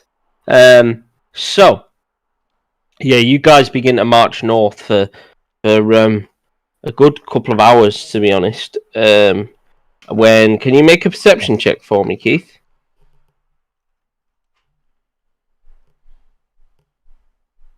So yeah, you start to see a pair of tracks ahead of you, and it most certainly does not look like a pair of tracks that are made by snowshoes, which of course is something very, very unusual. I'm gonna turn round and I'm gonna say to Bramar, dim the lights, remove the lights, friend. And then obviously it's dark then, Craig. So do you want to say what will happen? Yeah. So as you, let me just prepare the map. Give me 2 seconds. And then where are we? It'll be the first time I want some Hulk smashing, Craig. I didn't get a chance last time. I don't know, you got to shake a polar bear, mate. That's up there with the maddest things I've ever seen in D&D, that I'm not going to lie. Yeah, that's true. So calm down. Slap it around. as you kind of crest the snow peak in the path, ahead of you, a good sort of, I would say probably about 90 feet, you see a green glowing lantern, and it's clearly Sefek. Okay, and it comes to a clearing. You will see in a second when I switch the map over. Give me 2 seconds.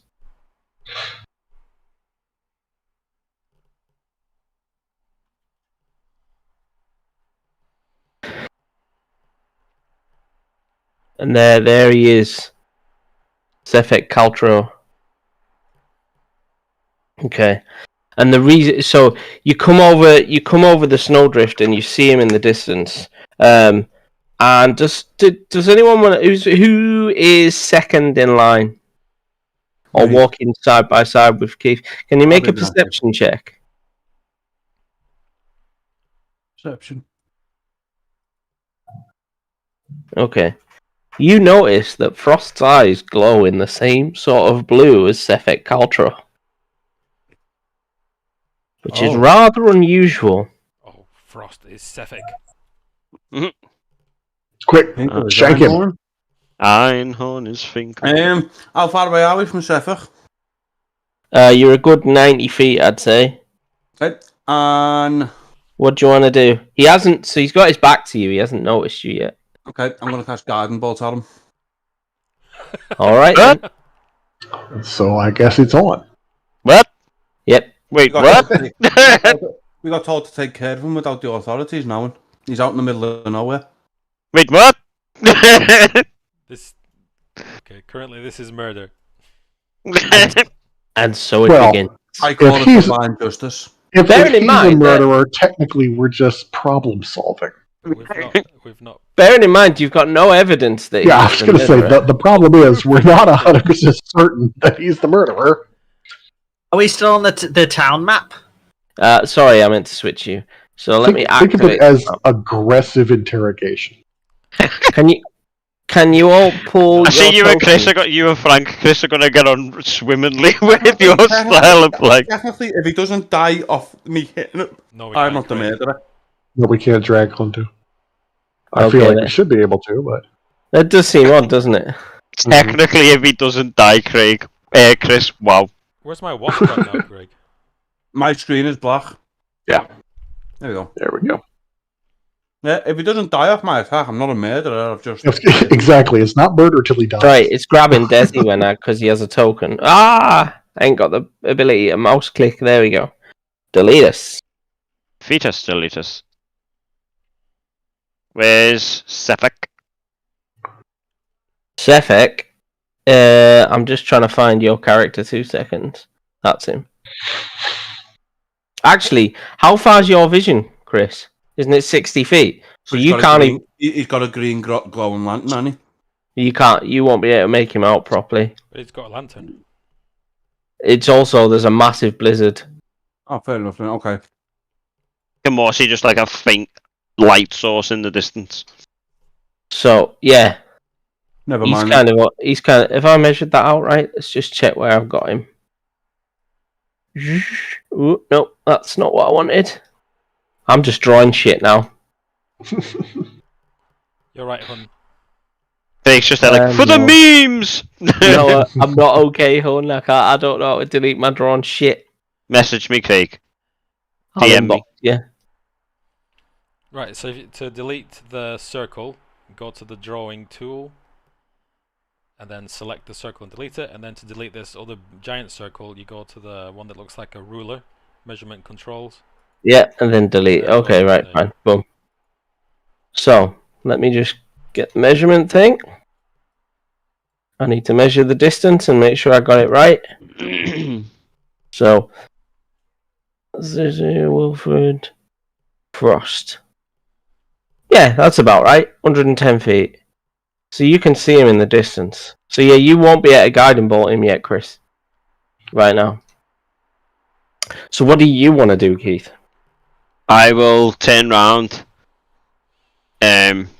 Obviously, is everyone okay? I don't know. Like, obviously Craig said about my eyes, so Yep. I'll let anyone react to that if they want to first. Yeah, Just stare at his you for a eyes minute glow there. a real frosty blue colour. Am I the only person who's noticed that so far? So I think far, we've yeah. all seen it now. I If think he's you've just seen turned it now. around. He's turned, yeah. I'm gonna ask him what the deal is. It's a blessing and a curse that I was given as a child. Well, I'm gonna need more than that off you, friend. how about we hold that off until we figure this guy out? At the very least, Glowboy here is our target, and this guy has been helping us. But don't think I'm keeping an eye on you. I'll say the questions can come later. I understand. I hold a secret which I keep to myself, but I hold no secret when I tell you that they grant me vision far beyond what any normal mortal man can see. But I mean you no harm, and neither do my eyes. They cause you no mischief. Right now, we need to figure out if this jackass is our killer. So then I will say to them ahead that I can see someone who matches the description of Sefak Caltro. I suggest that we split into 2 groups of 3 and attempt to flank him. Pincer maneuver. Or pincer maneuver him.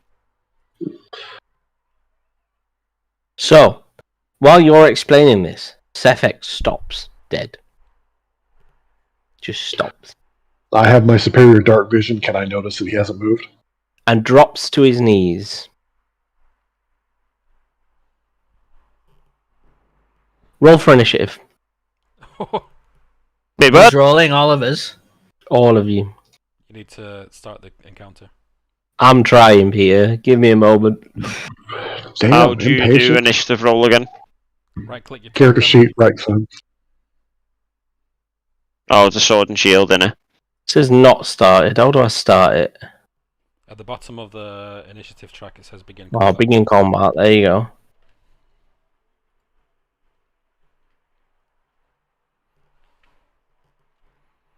Oh, fuck off. Are we all doing initiative? Yeah. Yeah. Well, First it could be worse. I'm behind you. just where I like you, Keith. Oh, goddamn. Incest, the game the whole family can enjoy. That's right. It's incest. It's the best. Put your sister to the test. Oh my god. Okay. So, let's have a look. That rolls counters on there as well, you know, Craig? On the map. Let's delete that. I just grabbed all the NPCs, which is why it's doing that thing. So, yeah. Under the wind-whipped skies, you have found Sefek Caltro. What do you want to do? Lord Yuri, you're first up. Bearing in mind, you can't actually see him. You're just going off what you've been told. Because your vision, you actually need to be carrying a torch, my friend. I'm gonna say to Torch me. Keith's name. Frost. Frost. Help get us closer so we can investigate. Okay. Brahma, next up. Okay, if we're trying to be sneaky, let me turn You over can to see him, Inch. Brahma, actually looking. You've Right. got eyes on. We'll turn to Inch and go, douse that torch. We don't want him seeing coming. Just stick near me. When I'm going to hold my movement for his turn, and I'll go with him. Okay. Because the torch is going to make us stand out. So you're going to guide Yuri, so he isn't. I will basically hold my actions until his round. Yep. Boys, can I make a suggestion? Why don't we use the Goliath as bait? That would certainly draw attention. We don't know if he's the murderer. We don't. No. But if he's not evil and his intentions good, he's going to go and help someone who's stumbling around in the wilderness, isn't he? And if he is evil, he'll try to attack it. We know he's bad. Yeah. And then he's within, hopefully, range of inch for inch to Hulk smash. Yes. All right, I'm with this. So what's the plan, chaps? All right, in that case, if It's we're up going to send Inch him whether he's forward- willing to do that as well, obviously. Well, fair. I'll do it. Okay, in that case, I'm not telling him to douse his torch, but I will get.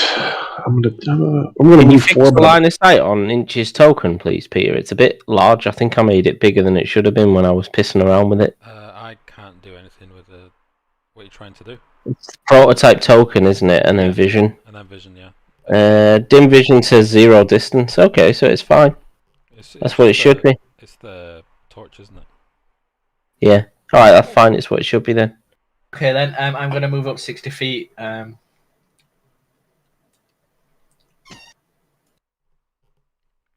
Okay, so you're doing a double move. In a thingamajig in my boy. Yeah. I think that's about 60 from where I was. Yeah, and you can now see him. Okay. Where is he? Inch can see him. Well, No, I can't. you should be able to. Nope. Where can you see to Inch? Oh, okay, there. Yeah. Yeah. Oh no, because I wasn't clicked on your token. Wait. So we need Inch to be in a position where he's in the middle, and then we need probably people behind here, here, and I'm gonna say maybe someone who can be ranged up here. Yeah, Inch, you might want to let us set up before you run forward. Yeah. Yeah. Well, if I can't see him, so in theory he can't see me. Well, Let's not take that chance. anybody who can see that green glowing lantern. This direction. What direction, Craig? See where I'm pinging? Yeah. Okay. So Roughly. yeah, we want to. Well, we there's a wanna rock set up there, our- isn't there? Yeah. So we want you Inch about here, mate. Right? Well, I can't move that. I'm going to do that on my next turn. Yeah. No, that's fine. But we can take time just to set up a minute. All right. So then we want a group here, and then is this a ridge here, Craig? Or No, it's just a fallen tree. fallen tree, and then maybe some people behind in between these fallen trees here, covered. Okay. Wilfred, you're up next. What do you want to do? Milfred is going to hop. He's going to run a dash onto this rock. Yep. I can just about see the dude now, and then my wasp goes next, so it's going to move up 60 feet directly that way. Okay. And that's me. So, those are that you can see him. Give me 2 seconds. Am I still next to you here, Keith? Is that your character? Yeah. That I'm next to. I'm going to ask your character, Keith. Will this ambush work, or do those eyes of his give away more than what we'll know? A bit late now. I'm stood next to Keith. I can ask right now. I say if his eyes work as mine do, then he can only see us if he's looking at us. Okay. So, where was I? My apologies. Crouch to one knee in the center of the clearing. Sefek's clothes are far too light for this frigid air. This man is your target. Focused on a large rock before him, he plunges a poised, outstretched hand into the rock and immediately extracts a tiny blue figure. Gripping the helpless Chingwa by its throat, the man opens his jaw unnaturally wide as he stands and turns with blazing blue eyes that then land right upon you. He's a vampire. Fuck is a chingwa? A chingwa is like the things in Chult in Tomb of Annihilation. They're like little fucking pygmy people. Oh. Mhm. Wait, did it just Like little- home? Like a little pygmy creature. Like He a just- pixie type thing. He just stretched his jaw out and bit its head off. The fuck? He's some sort of like fucking vampire or fucking demon that eats. Me and you need to move. It's not our turn. Who's goes it? It was his then. Oh, I thought we were setting up before we done that. Okay, never mind. We're in initiative. Okay. He stands up, looks at you, and his blade just shimmers as if it's made of pure ice. Okay. Ooh. Next is Dagnar. Okay. I am going to make my way. How far can I go? 30 feet is a normal move, I think, or 25 in it. Dwarf, actually. 25, so I'll go to 50. I'm going to try and get myself just behind these. Okay, fine. With a dash. Right, moving fella. Alright. Frost. I will. Is it right click to move?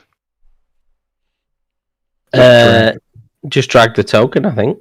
Mm-hmm. Or you can use the arrow keys. Token with better node left. Make sure you've got the box selected yet. I'm going to move to there.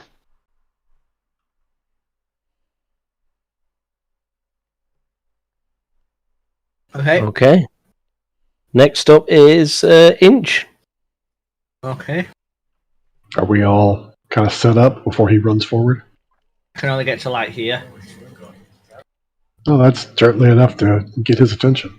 You could get there and throw a javelin or a hand axe, maybe, once you can see him. Oh, so one little head bite off, and now he's a murderer. Oh, I mean, still. I'm actually. And you need to be making noise to attract his attention. Like, So- help, I'm lost. Hold on, shut up. A minute. I don't think he's Help, I'm quiet. lost. So, He's not exactly inconspicuous, you know. can I throw a javelin or a spear as well as raging? Oh yeah, rage doesn't take an action. Bonus action. It's a bonus action to rage. So you're able to do that and throw a javelin if you want. Yeah, let's do that. I'm gonna rage. Do I have to roll a rage? Nah. So let me knock off one of my rage. Actually, It's not letting me. Inch, can I ask you one question? Can you see him? Yeah. You can. You can see him now. So, okay. I think they've updated Foundry now, so I think if you roll Rage, actually, it will probably add it. Okay, yeah. Did. Oh, and music's come on. It's not letting me do a javelin roll though now. Click where it says attack. That'll be your attack roll. Yeah, so you know it shows up. Okay, that's a hit. 20 is a hit.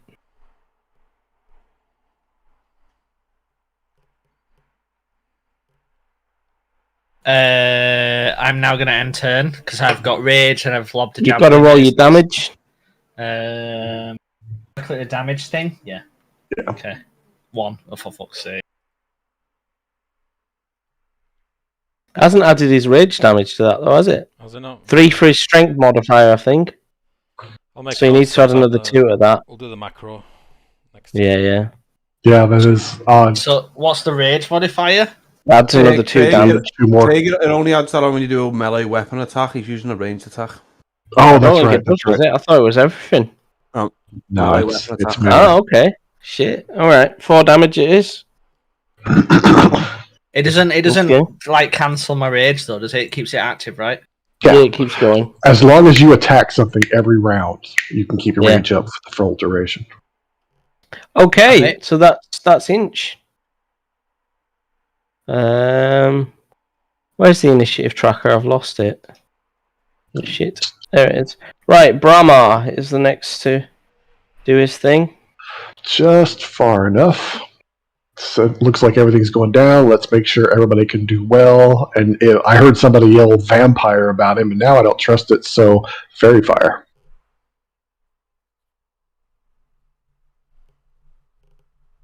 Mm-hmm. So he's got a saving throw he can make. But this way,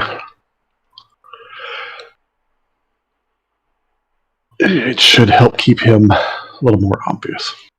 If you click it, Craig, where it says DC 12, it should roll it for him.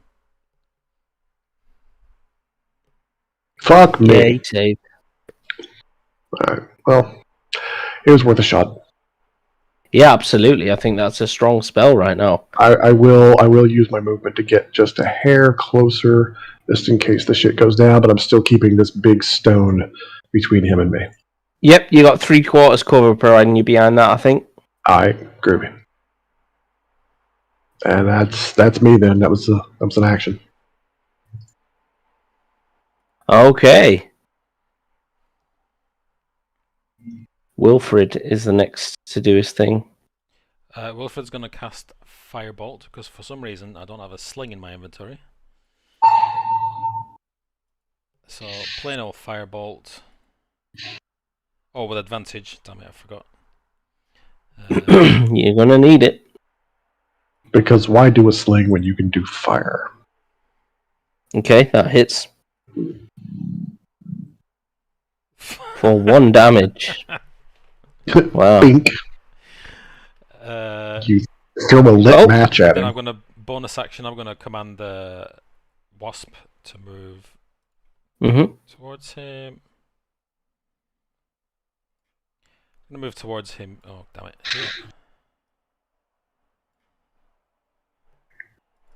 And the Waspy Wasp.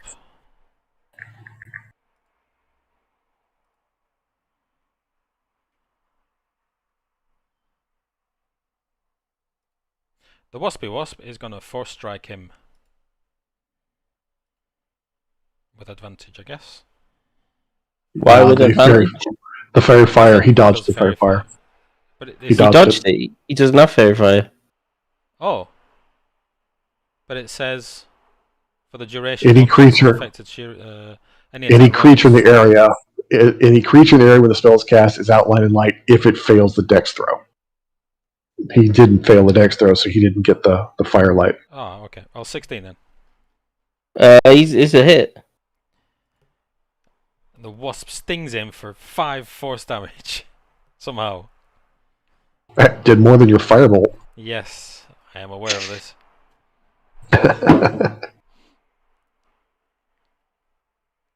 Okay. That's it. Sefek, the mighty Sefek's turn. Here we go. The good guy's turn. Let's have a look. What are we looking at? So.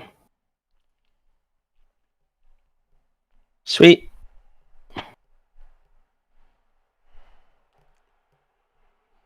What was scary was that the Wasp did more damage than the Javelin. Why is it not going back to clicker mode? There we go. So Wasps he runs forward. True 5, True 10, 15. The Wasp can have another do at him here. 20, 25. And he looks like he's raised his longsword up, both hands, with it charging. Yeah, you miss. Oh, no, you don't. Feel free. For another 5 points of damage. Zap, zap. Right? He runs and blinks straight up to Frost. Oh, shit. And takes his swing at him. For... What's your armor class, Keith? 14. That's a hit. For... Where is it? There's my D10. That's 6 points of damage on the first attack. Oh. And he misses on the second. Right. Next in line. Has Keith or Dagnar done anything yet again? It's now Dagnar. He goes square for Frost, and you all note that he just goes straight past Inch. I'm gonna I raise my hands to the sky, say, Divine Helm, guide my hands, and I cast Guiding Bolt. Okay.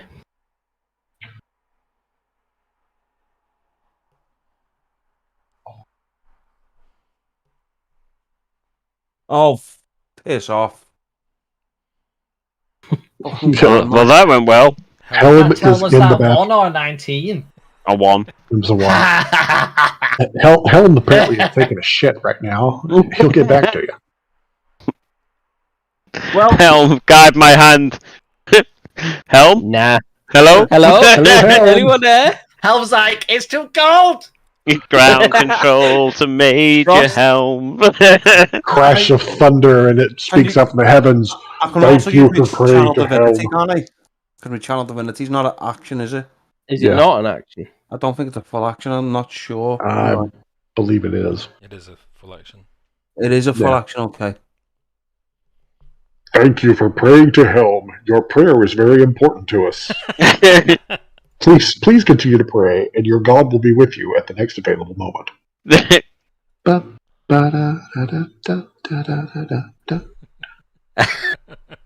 Frost? I think you've made your point.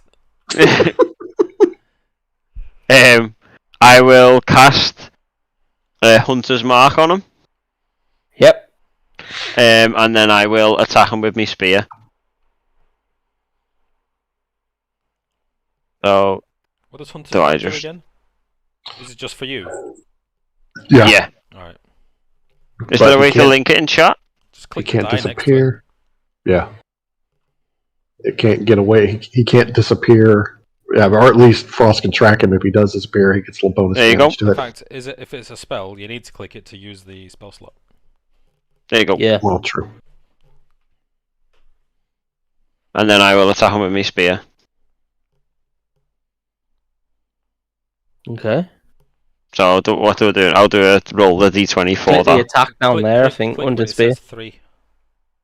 Okay. That's funny. Booyah! And the thing is, now whatever you roll, then you've got to roll your Hunter's Mark after it. For the one So it's 2d8, isn't it? Yeah, you're going two-handed with the spear, yeah? Yeah. Alright, That's why I'm not sweet. using a shield. I think I did wonder, actually. So it's 16 plus 7. So it is 7 plus his 2d6, isn't it? 1d6. So roll your 1d6 underneath Hunter's No, it's Mark. crit. It's 2d6. Oh, that's true. So roll the No. Oh, yeah? Come on. Yeah. 16 damage. So 16 points of damage plus your modifier for your spear. What's your modifier? That already takes it into account, doesn't it? Yeah, it's plus 1, isn't it? No, because No. no. The 2d6 is the critical. Spear is normally 1d6. No, he's using it two-handed. That's why Okay, then it's 1d8. Yeah, so he's rolled. So it's 2d8 because he's crit plus 2d6 because he had Hunter's Mark on already. Yeah, Hunter's Mark doesn't conform to crit though. It does. That's what it's just done. No, he's rolled it that way. It doesn't matter what. That's not a macro that the system's done. As far as I'm aware, it does, Frank. All dice are doubled when you crit. No, my bad. I didn't believe Hunter's Mark would crit on that. My bad. Go for it. That's why it's a little bit disgusting. So the same with like Smite, it doubles, which is absurd because it gets really OP. So I have plus 3, Craig, on my spear, on me. Plus 1 on my strength, so it's an extra 2. So it's an extra. It's the dice, so it will just be plus 1, so 17 points of damage. That's a big hit, though. Yes, the damage from Hunter's Mark is also doubled on a crit. Jesus. No, it is. Yeah. Wow. Rolling, rocking. 7 Frank's like, I'm rolling Ranger. No. I'm just glad to see it working. Yeah. Inch. So can I move an attack? Yeah? Yeah? I'm not even going to measure it. I'm just going to move up. Yeah. You're close enough. No doubt about it. Oh, yeah. Question. So if I want to ask, shout at the enemy or anything and say, have you had enough yet? Does that end my turn or anything? No, you can, like, a quick phrase is fine. If you want to do, like, 12 sentences, that's different, right? Speech. Yeah. Shut up, Peter. So I shout over, have you had enough yet? Over to you, DM. Does he respond? Yeah. He ignores you entirely, Inch. Okay. That would be a no. Like, nobody else is anywhere in this place other than Frost. Alright, so I'm now going to roll my great axe. Clicked it, it's not doing anything. Okay. It has popped up. You just need to click the attack button at the bottom. I keep doing that. It's alright, it's just getting used to it. That's a miss. Fuck's sake. Next in line, Brahma. I'm sorry, we haven't updated Frost token. Did Sefik hurt him significantly? I mean, how bad did he look? I've got. Oh yeah, I can't tell you. He's cut, but he's not what we'd say bloodied, right, or wounded in any way specifically. All right, in that case, I will remind him that at some point in the past, he has worn the worst clothing known to man, and nobody believes this fashionability of his. You just vicious mockery them. Yeah. Nice insult. Is it going to roll it? Oh, it's been a dick. What's a wisdom saving throw, right? Yeah, DC 12. Yeah, he fails. And put another 3 points into his brain, and he has disadvantage on his next attack roll.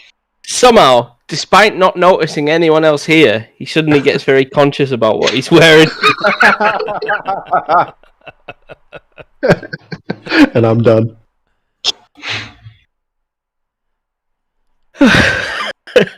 So yeah, disadvantage on his next roll because he's too obsessed with his cravat. How'd you put your health bar up again?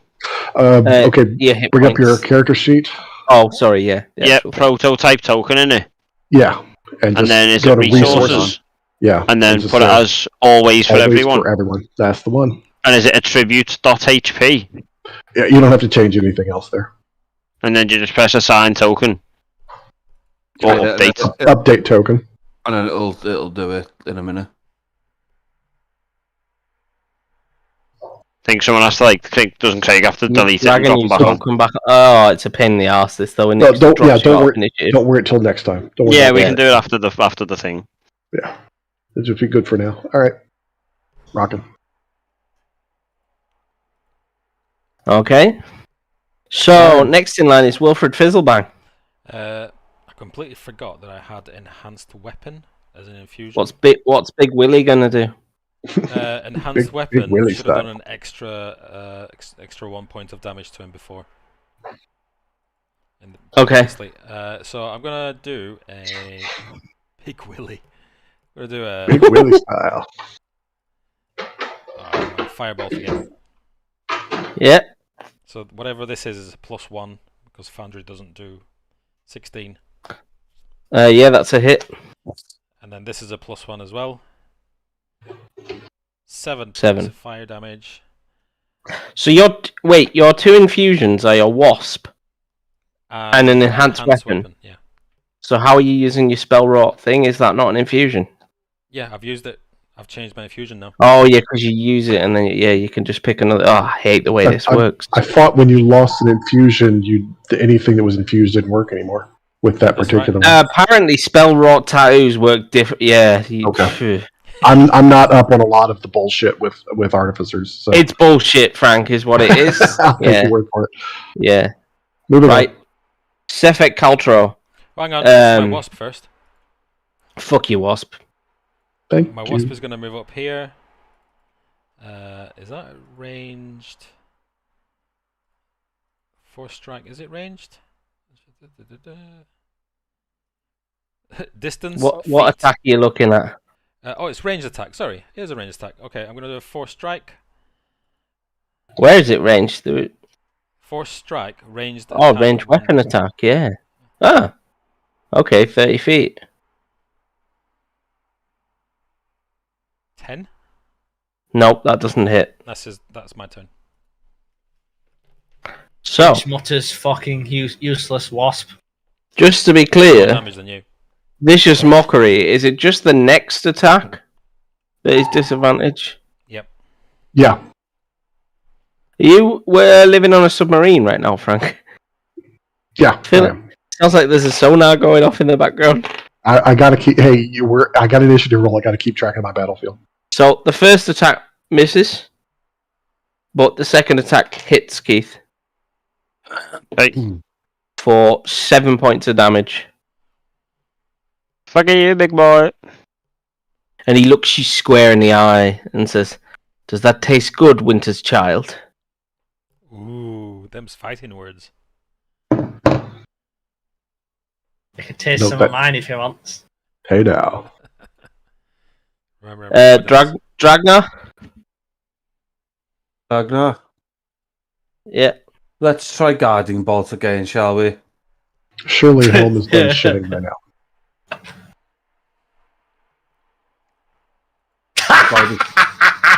You're getting better. What the fuck? Have you considered having Cthulhu as your lord and savior? Because Helm apparently doesn't like you. It's basically telling me to fuck off. Have you not got something that lets you re-roll? No. Inspiration. Chris is mispronouncing it and playing it to helmet. Playing the helmet, the whole band is like, what the fuck does this guy want? Jesus. Impotent. they're all, so the whole band somewhere going, do you know this guy? I don't know. Who the hell is he talking to?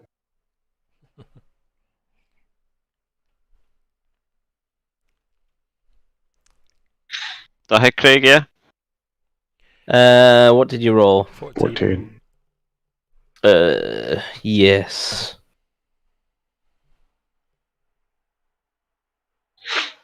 For a D8, for 8 damage. Okay. Not happy about that. So as I thrust me spear into him, I say, I ask you, how does that taste? He looks straight back at you and goes, Vernus sends her regards. You know this name, Keith, and that's enough to put a chill down your spine.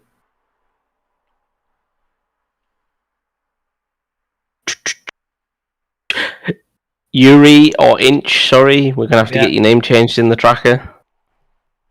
Great axe again, YOLO. Then click that. Come on, Socko! Yes. And I do my damage. You great axe, motherfucker! Oh, okay, that was bad. But 9 points, don't forget to add 2 on it, so that's 11 points of damage. That's a strong attack at this level.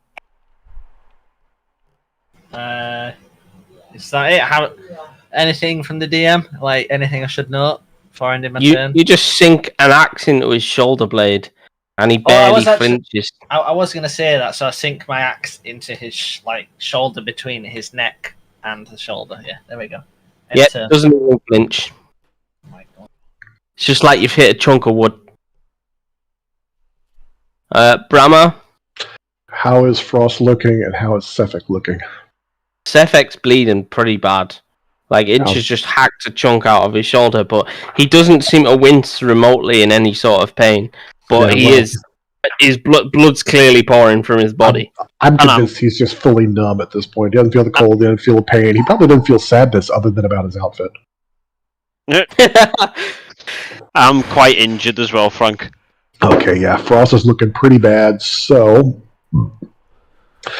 we will go with a quick cure wounds here. Why did that not work? Thank you. So 6 points back to him. And as a bonus action, I will recite a bit of quick military poetry to help inspire Frost to give him bardic inspiration. Dun, dun, dun. Is Cure Wounds, is it not a touch spell? You know what? I mean, it is. Yes. So we will. bolt over to him for that cure wounds then. Finger is bubble. Wait, what? No, it's a soldier. It's a military thing. I run up and smack him hard and say, "Get back in the fight, boy!" Back in the fight, maggot. But as I'm doing that, and remember, many of your type, I'm sure, have fought for their rights, or something terribly inspiring. So yeah, you get an extra D6 to Nice. check an attack roll or a saving throw sometime in the next 10 minutes. Big Willie? Big Willie is going to surprise everyone by casting Firebolt. What? Sling. I'm already surprised you didn't go running right up into combat. 13. That's a hit. That's a hit. Willie That's Big a hit. Stacks. He's only wearing leather, mate. Okay. 6 fire damage. Noise. And Zuzu is going to do her force strike. Her. I don't know about you, but I see this as like she fires needles out of the stinger. Yeah. Just like, Like a fire ant, though. yeah, bastard. Does more damage than you. 6 points of force damage. Yep, he takes it. Shit. Okay. And next is Sefek. Sefek hits you with his longsword. Here we go. So what am I looking for? For the good guys, 14s? Mm-hmm. Try not to roll them off my desk, that helps. Oh, for God's sake, these dice are getting burned. 1 hit. Keep them there, sound them. For 7 points of damage. Yep. Okay. And Sefek looks at you and goes, "The Frostmaiden will have your soul." Still just standing there. Dagnar. It's now or never, Dagnar. Oh, I know you hit me! God damn it! I know you're there. Come on. Oh my Nope.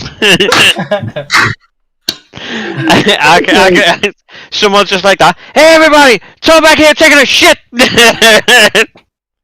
I clean all that shit up for $2. I'm just seeing Dagnar with his outstretched hand and glowing, and then just kind of dropping aside, going, "God damn it!" Just see Chris after this, just going, "Why have you forsaken me?" Oh.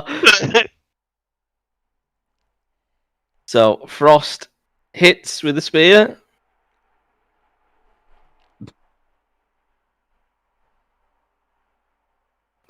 What's that? 4 points of damage. Oh shit! I know what I've missed. What? The 1d6 on last round and this round of me Hunter's Mark. Go on then, give it a chuck. Oh, that's Can I do the both of them? Go on. I'll let you off. Right. Do you want to give it a flourish, Keith? Yeah. So I'll plunge my spear again directly into his chest, and I'll say, "When you go back to hell, send my regards." He drops to his knees and drops his blade and his lantern, but there's still no sign of any pain on his face.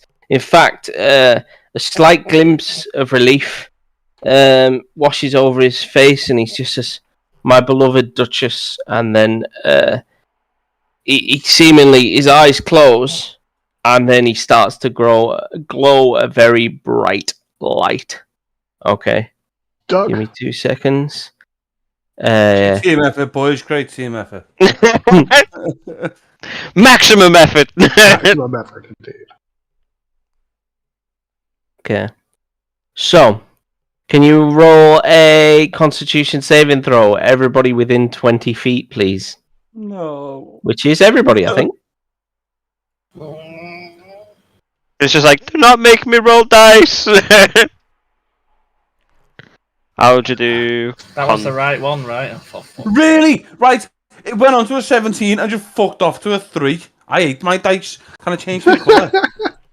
Yeah. If you close your browser and re-log in, it'll change the seed on the dice.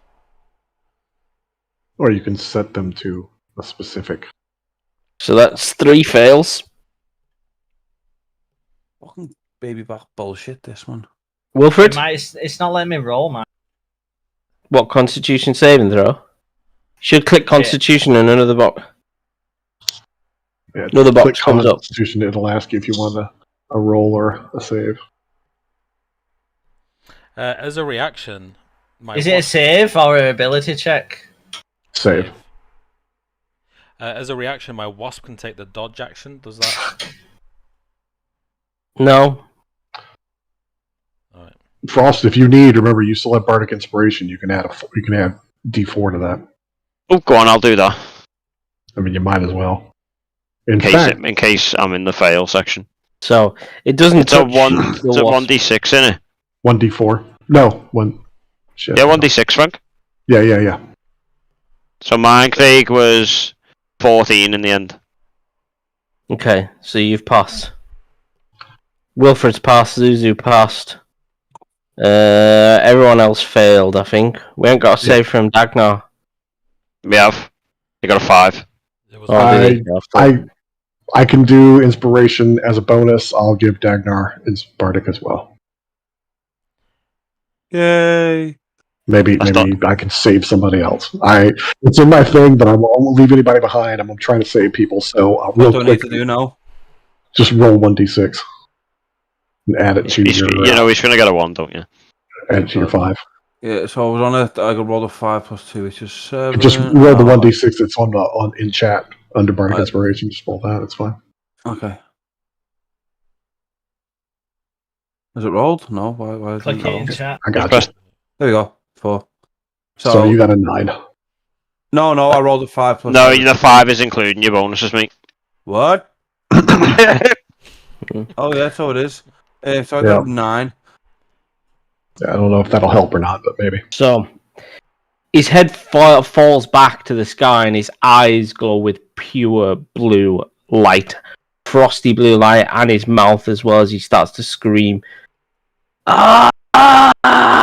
And then he just bursts into a frosty cold eruption. And you all take 10 points of damage. Wait, if he bursts into a frosty cold eruption, I've got cold damage. How does that work? You got cold resistance, so you take half. Yeah. Sweet. So even the people who save the throw take damage? They take half, yeah. How much damage did you say it was? 10? Yeah. So you take 5. Alright, so I'll take 5. Do I take half of half then, Craig?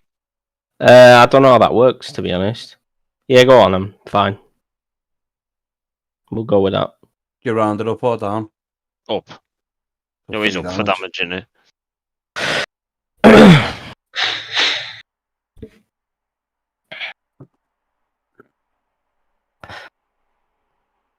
So he's brown bread. Yeah. So as a blast of cold light encompasses the glade, you see a wisp of blue smoke and embers launch into the sky, appearing to meet the Aurora Borealis in the air. Ooh. So is anything of his body left alive? No. Is it disintegrated? Search it. Is his corpse still there, do you mean? Yeah. No. That's okay. There's no body. Is his sword I'll pick his sword up then. The hilt is still there. You're picking it up. Yeah. Okay. You've picked up a rather interesting blade. It's referred to as Aurel's blade. No. A magical dagger made entirely of ice. Okay. And I won't tell you any more of it on it than that until you attune to it. Okay. And he also dropped his lantern as well. And that's about it. That's Sefek. You've murdered him in cold blood without even finding out if he's really the murderer or anything, or just a weird guy that eats chingwas. Well, I'm blaming Inch because Inch threw the javelin at him. No, to be fair, he turned round and pulled his sword out on us. cousins threw the javelin at him. Exactly. No, he turned Sure, round it had and nothing pulled to his do blade with off. us coming in a threatening manner. He was asking for it. Yeah, fuck him. I also gave him the Fuck him. opportunity. If I asked him if he had enough, he ignored me. That's true. Mate, at the end of the day, the guy's fucking going round eating little fucking creatures with a weird mouth. He needed to go. With a weird mouth. That guy's got a weird mouth. He's got a fucking extra wide jaw, eating fucking biting things' heads off, mate. I don't exactly smell lawful good coming from him, do you know what I mean? He's not up there with the fucking saints of the realms, do you know do you know what I mean? Mm-hmm. Okay. So what do you want to do? What's the Craig. plan? I want to retcon a couple of things. Peter, yeah? Enhanced weapon doesn't apply to my spell. Oh, well. It's enhanced weapon. Makes sense. On that note, can I please retcon having a flipping sling, because otherwise I've just got half of my spells are useless. We'll get you a sling when you're in town, don't worry. Scheiße. Okay. Thanks. Can I maybe have spells that work? I mean, you need dice that work. Can I maybe have some fucking alone time with fucking me god? Yeah, I think it's time for you to go tithe or something, because he's obviously pissed. Yeah. Yeah, I mean, I don't think Helm likes you, to be honest, mate. No, it seems that way, Craig. What's the party's plan? So Keith has got this blade. Interestingly enough. All right, I am going to pick up his lantern since I'm always needing a torch. I'm now going to ask Keith now that he's dead. What's the deal with the eyes? You told us you'd tell us. Oh, hang on. Hold that thought for a second. We can have that conversation where it's warm. Right now, we need to get back where it's warm, and we don't actually have anything that's proof that he did the murders. If we're going to go in saying we've solved the murders, we need some proof here. So, a sword. Great. So do most of us. Well, most of y'all. You know what I mean? Having a weapon doesn't prove anything. I mean, can we relate that sword to the murder? That would be something. Maybe we need to go back to the body and see if this fits. Not that proves anything, because it's a sword. Any sword could have done it. We don't have any proof. Oh, Frank. Yes, sir. Hear me out on this. I'm listening. Lie. Yeah. But if we're wrong, that still doesn't solve the murders. That sounds like a future us problem. Well, I agree. That's a problem we can address in the warmth. I'm just saying, let's go get warm and figure out our steps here, because we don't have a body. We don't have any proof. The body would. Okay, so you said the body exploded. It did take everything with it. Yep. So we're not going to Seemingly, the body for notes. The only place we know. The only place we know he stayed was the room we've already turned over and found. They didn't leave any clothes. Craig. Nope. Yeah. I'm gonna go over to where did he say pulled a chingwa out of a rock? He did. What the fuck's a chingwa? Chingwas are from Chult. They sound. I always think they sound like a racial slur. A chingwa, like it doesn't sound good at all. Like it's like a little fucking pygmy person. I'm trying to find a picture of one that I can show you. I just want to investigate the area. I was hoping they'd be in the compendium, Peter, but I don't think they are. Jackie Chan out of a rock and eat them. If you Google it, Craig, it sounds. Okay, if he ate Jackie Chan, he's obviously evil. I'm glad he's dead. Let's go Google it. Fuck him, now I'm all for it. If you Google Chingwa, it sounds so much like a fucking racial slur, Craig. You'll probably start getting like junk emails from the KKK. Oh yeah, you're going to be on the list. That's just all there is to it. I'm trying to find an image for you. Emails from fucking Grand Dragon. Going, hey. Peter, while he's looking for the shit, go on then. I'll go and investigate. What? I thought you were going to go and investigate. I want to investigate where he pulled the chingwa from. I'll go then. Alright, I need a DM for that. Okay, give me 2 seconds. I just want to throw down what a chingwa looks like. The more we say Chingwa, the more I want to order lo mein. Okay. You're not allowed to put Jackie Chan. The more I want Mexican. There you go. That's what these little things look like. Where am I looking? D&D in chat. the D&D chat.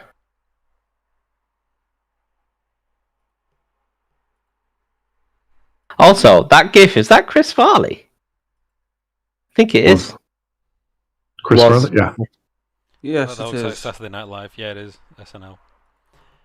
Yeah, that's the reaction to Helm not listening. Oh, look how small they are. Yep. It's so cute. Yeah, I want to investigate where he was pulling them out of the ground. Yeah, so you go over, and you can't. Can you make a perception actually? Every time I try and cast a spell, this is fucking Helm. I'm gonna ask Zuzu to help me look, and homunculuses can give help actions. Mm-hmm. So I'll do it. Okay. 215s. Well, fat lot of help that was. Really?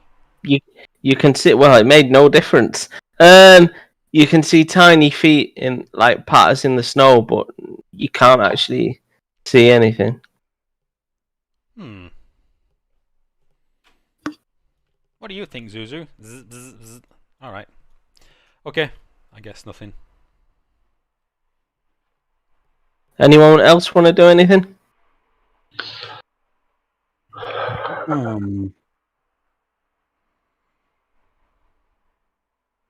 So there's nothing left where his body was. Nope. I mean, the only thing is, when he touches that handle, does it turn back into a blade? Not right now. He's not attuned to it. Is there anything we can wait and do it when he tunes? Do you want to do anything with the handle? Is that something that you're getting at, or I don't know. I'm going to take the blade out and I'm going to present it to Wilfred and say, "Can you examine this little friend?" Because he has detect magic, doesn't he? Yeah, he does. And obviously he's like our little. He's fucking the group gizmo, nerd. isn't he? Yeah. Like, can you have a look at this for me? Okay, can you do an investigation, please, Wilfred? Investigationes. Big Willie? Yeah. Willie Nelson. What am I investigating again? The blade. Fuck's sake, Peter. This is a blade? It just looks like a handle with a tooth on the end. On one end, it's like the hilt at the moment. Is this? Am I doing an Arcana check then, or an investigation check? I said investigation. You can run an Arcana as well. I mean, if okay, I can't do detect magic. Never mind. I stroke my beard. You kind of prod and poke around with it, and you Oh, I didn't mean that. Sorry. It's alright. You definitely know it's magic. It's a magic blade. This is a magic blade. You can't tell what type of magic, but it's magic. Maybe tonight when I can wear my tattoo again. Okay, let's head back to town then. Okay. You taking? Well, I suppose the only evidence you've got of Sefek is his blade and his lantern, right? Mm-hmm. Okay. Off back to town you trudge for a good few hours. When finally you do, let me just roll a check actually. Yeah, you see the north gate in sight of Bryn Shander.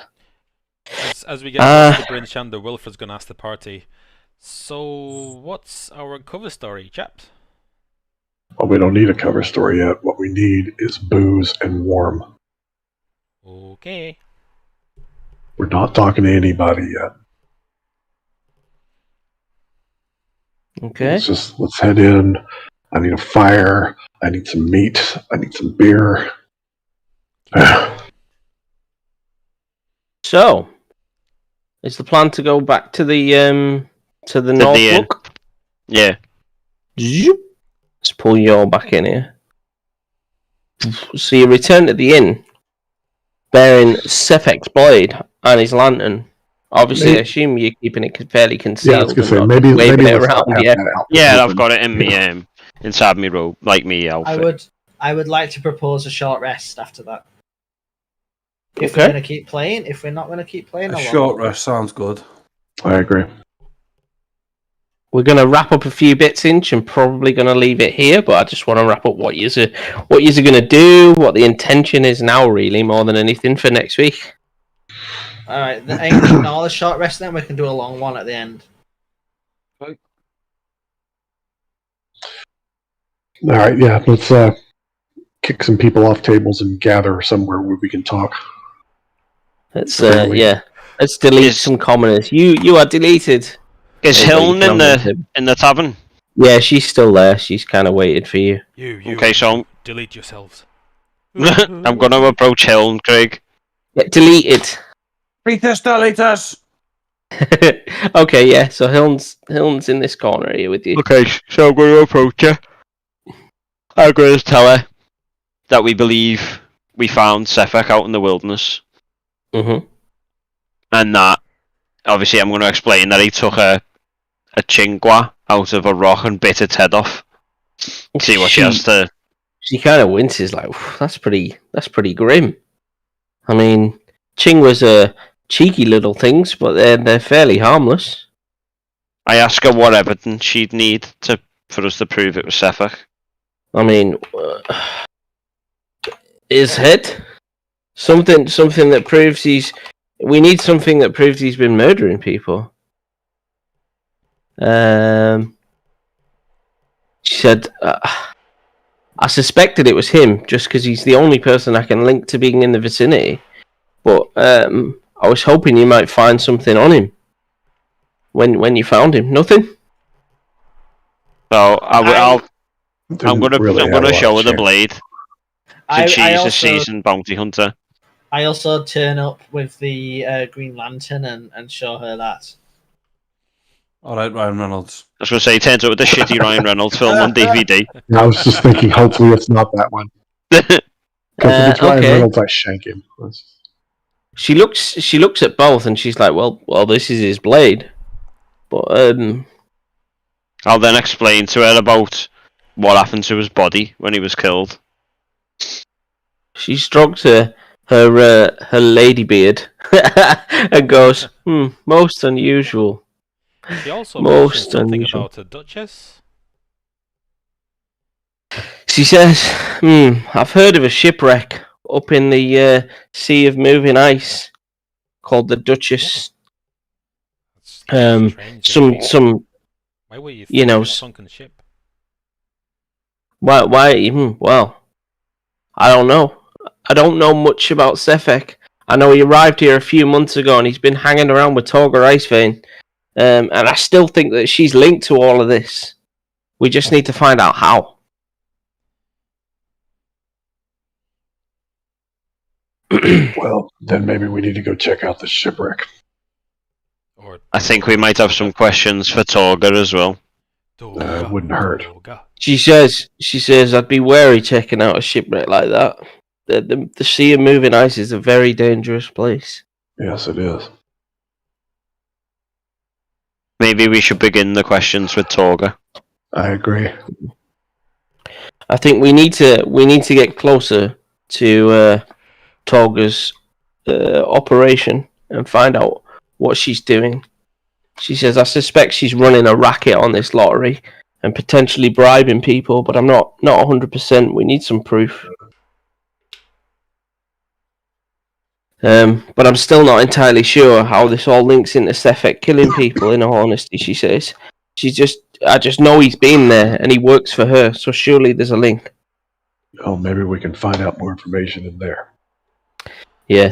She said, last I heard that Torga's caravan was heading towards Targos, and then maybe on to Bremen. So potentially you might have to take the northern road again.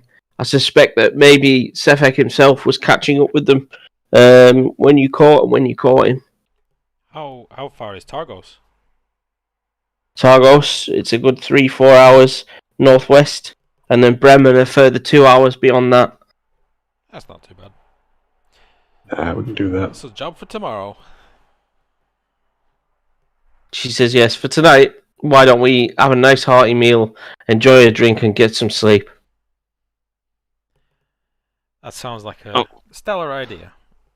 Can't argue with that. Yeah, I'm gonna retire to my room. Okay. Yeah. On the way to my room, I'm gonna ask Wilfred if he minds observing while I spend some time attuning to the magical dagger. Yeah. Okay. Wilfred, can you make an investigation check with advantage? Now that you're getting a significant amount of time to actually investigate it, not out in the cold. 14. Okay. So you, before he starts attuning to it, you kind of start, looking around it, feeling it, shaking it a little bit, and then you realise that the tooth on the bottom unscrews from the handle, and then that there is actually there's a note inside. Oh, would you look at this? And I hand it over to Keith. This character. Okay. Keith, can you roll me a history check? I think I'll go with history. Hang on 2 seconds. Let me just check the stats. Not your stats in particular. I'm just trying to check which one I want to go with here.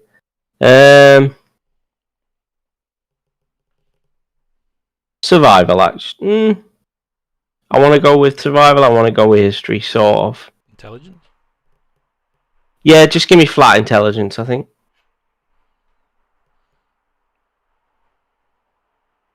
So intelligence, ability check. Yeah. Okay. These it's obviously some sort of map with locations on it. But you've never heard of these places. Seem very, very unusual to you. What does it say, Keith? Not Keith. Yeah, that's the group. Frost. Frost. Frosty Keith. So I'll show Wilfred the map.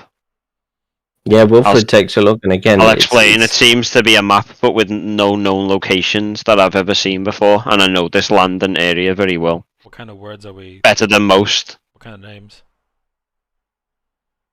Are they like Frozen North names or elsewhere, or? They look. Are they like they're in Icewind Dale, but they look dwarven more than anything. I can speak Dwarvish, so I should be able to recognize dwarven names. I mean, you've got two dwarves here. Well, you've got a hill dwarf. You recognise them, you can read them, but you've never heard them before. Can I go and have a look, Craig? Considering we're older than these lot, aren't we, the dwarves? Yeah, I imagine. So I'll go over and have a look. How old's your dwarf? About 180. Okay. Yeah, you don't recognise it either, Chris. Oh. What are these names? What are the names? Yeah. I'm trying to find them. I had it somewhere and I've lost it. I shall find it for you and explain once I have them. Give me 2 seconds.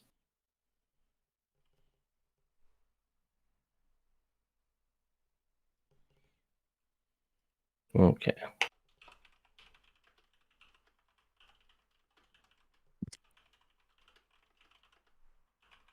Why do they have to do this on 700 different pages? Sorry. Oh, sorry, mate, to keep you waiting. No, no, I'm just tired.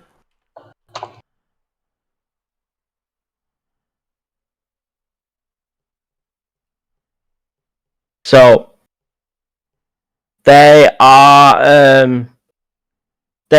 locations. They're not in so they're in Caer Dineval, Caer Konig, and East Haven. Ah, three. They're the names on the map. Yeah.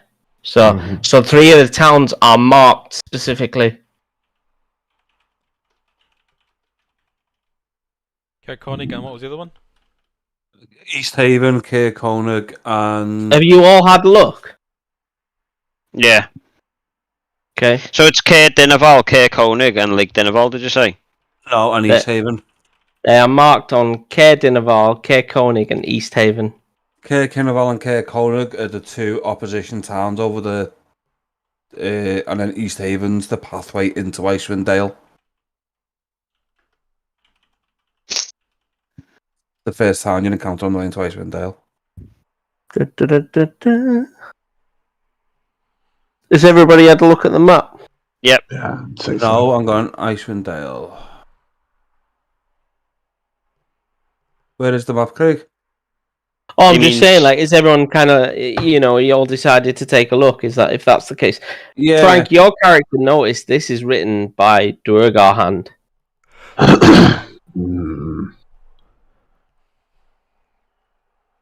That's just certain inflections in the way that stuff's written, and that only you would recognize in this party. Right. I'll make a point of pointing that out there and go, listen, whoever's writing this down is a deep dwarf. That's okay. That's American. There's another mystery for you to simmer on for a whole week, and I think we'll leave it there, chaps. Are we resting after this? Long resting after this? Yeah. How do you do a long rest on your sheet? You look under hit dice, you'll see S rest and L rest. Just hit L rest. Done. What? That'll automate getting your hit points done, etc., etc. Do we get to level up? No, not this week. Not this weekend. It's not that easy as it continues to go on.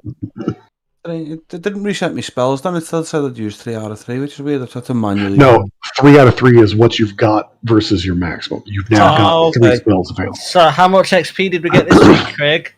I'm just doing it on milestones inch to keep it simple. Oh, okay. But a million times easier for the DM. Yeah. Otherwise, it's like shit. We've leveled up, and I'm like, wait, have you? What? Wait, what? Not right now. Yeah, but no, another great session, guys. Thanks for Craig. all your input. Yeah, and, good times, everyone.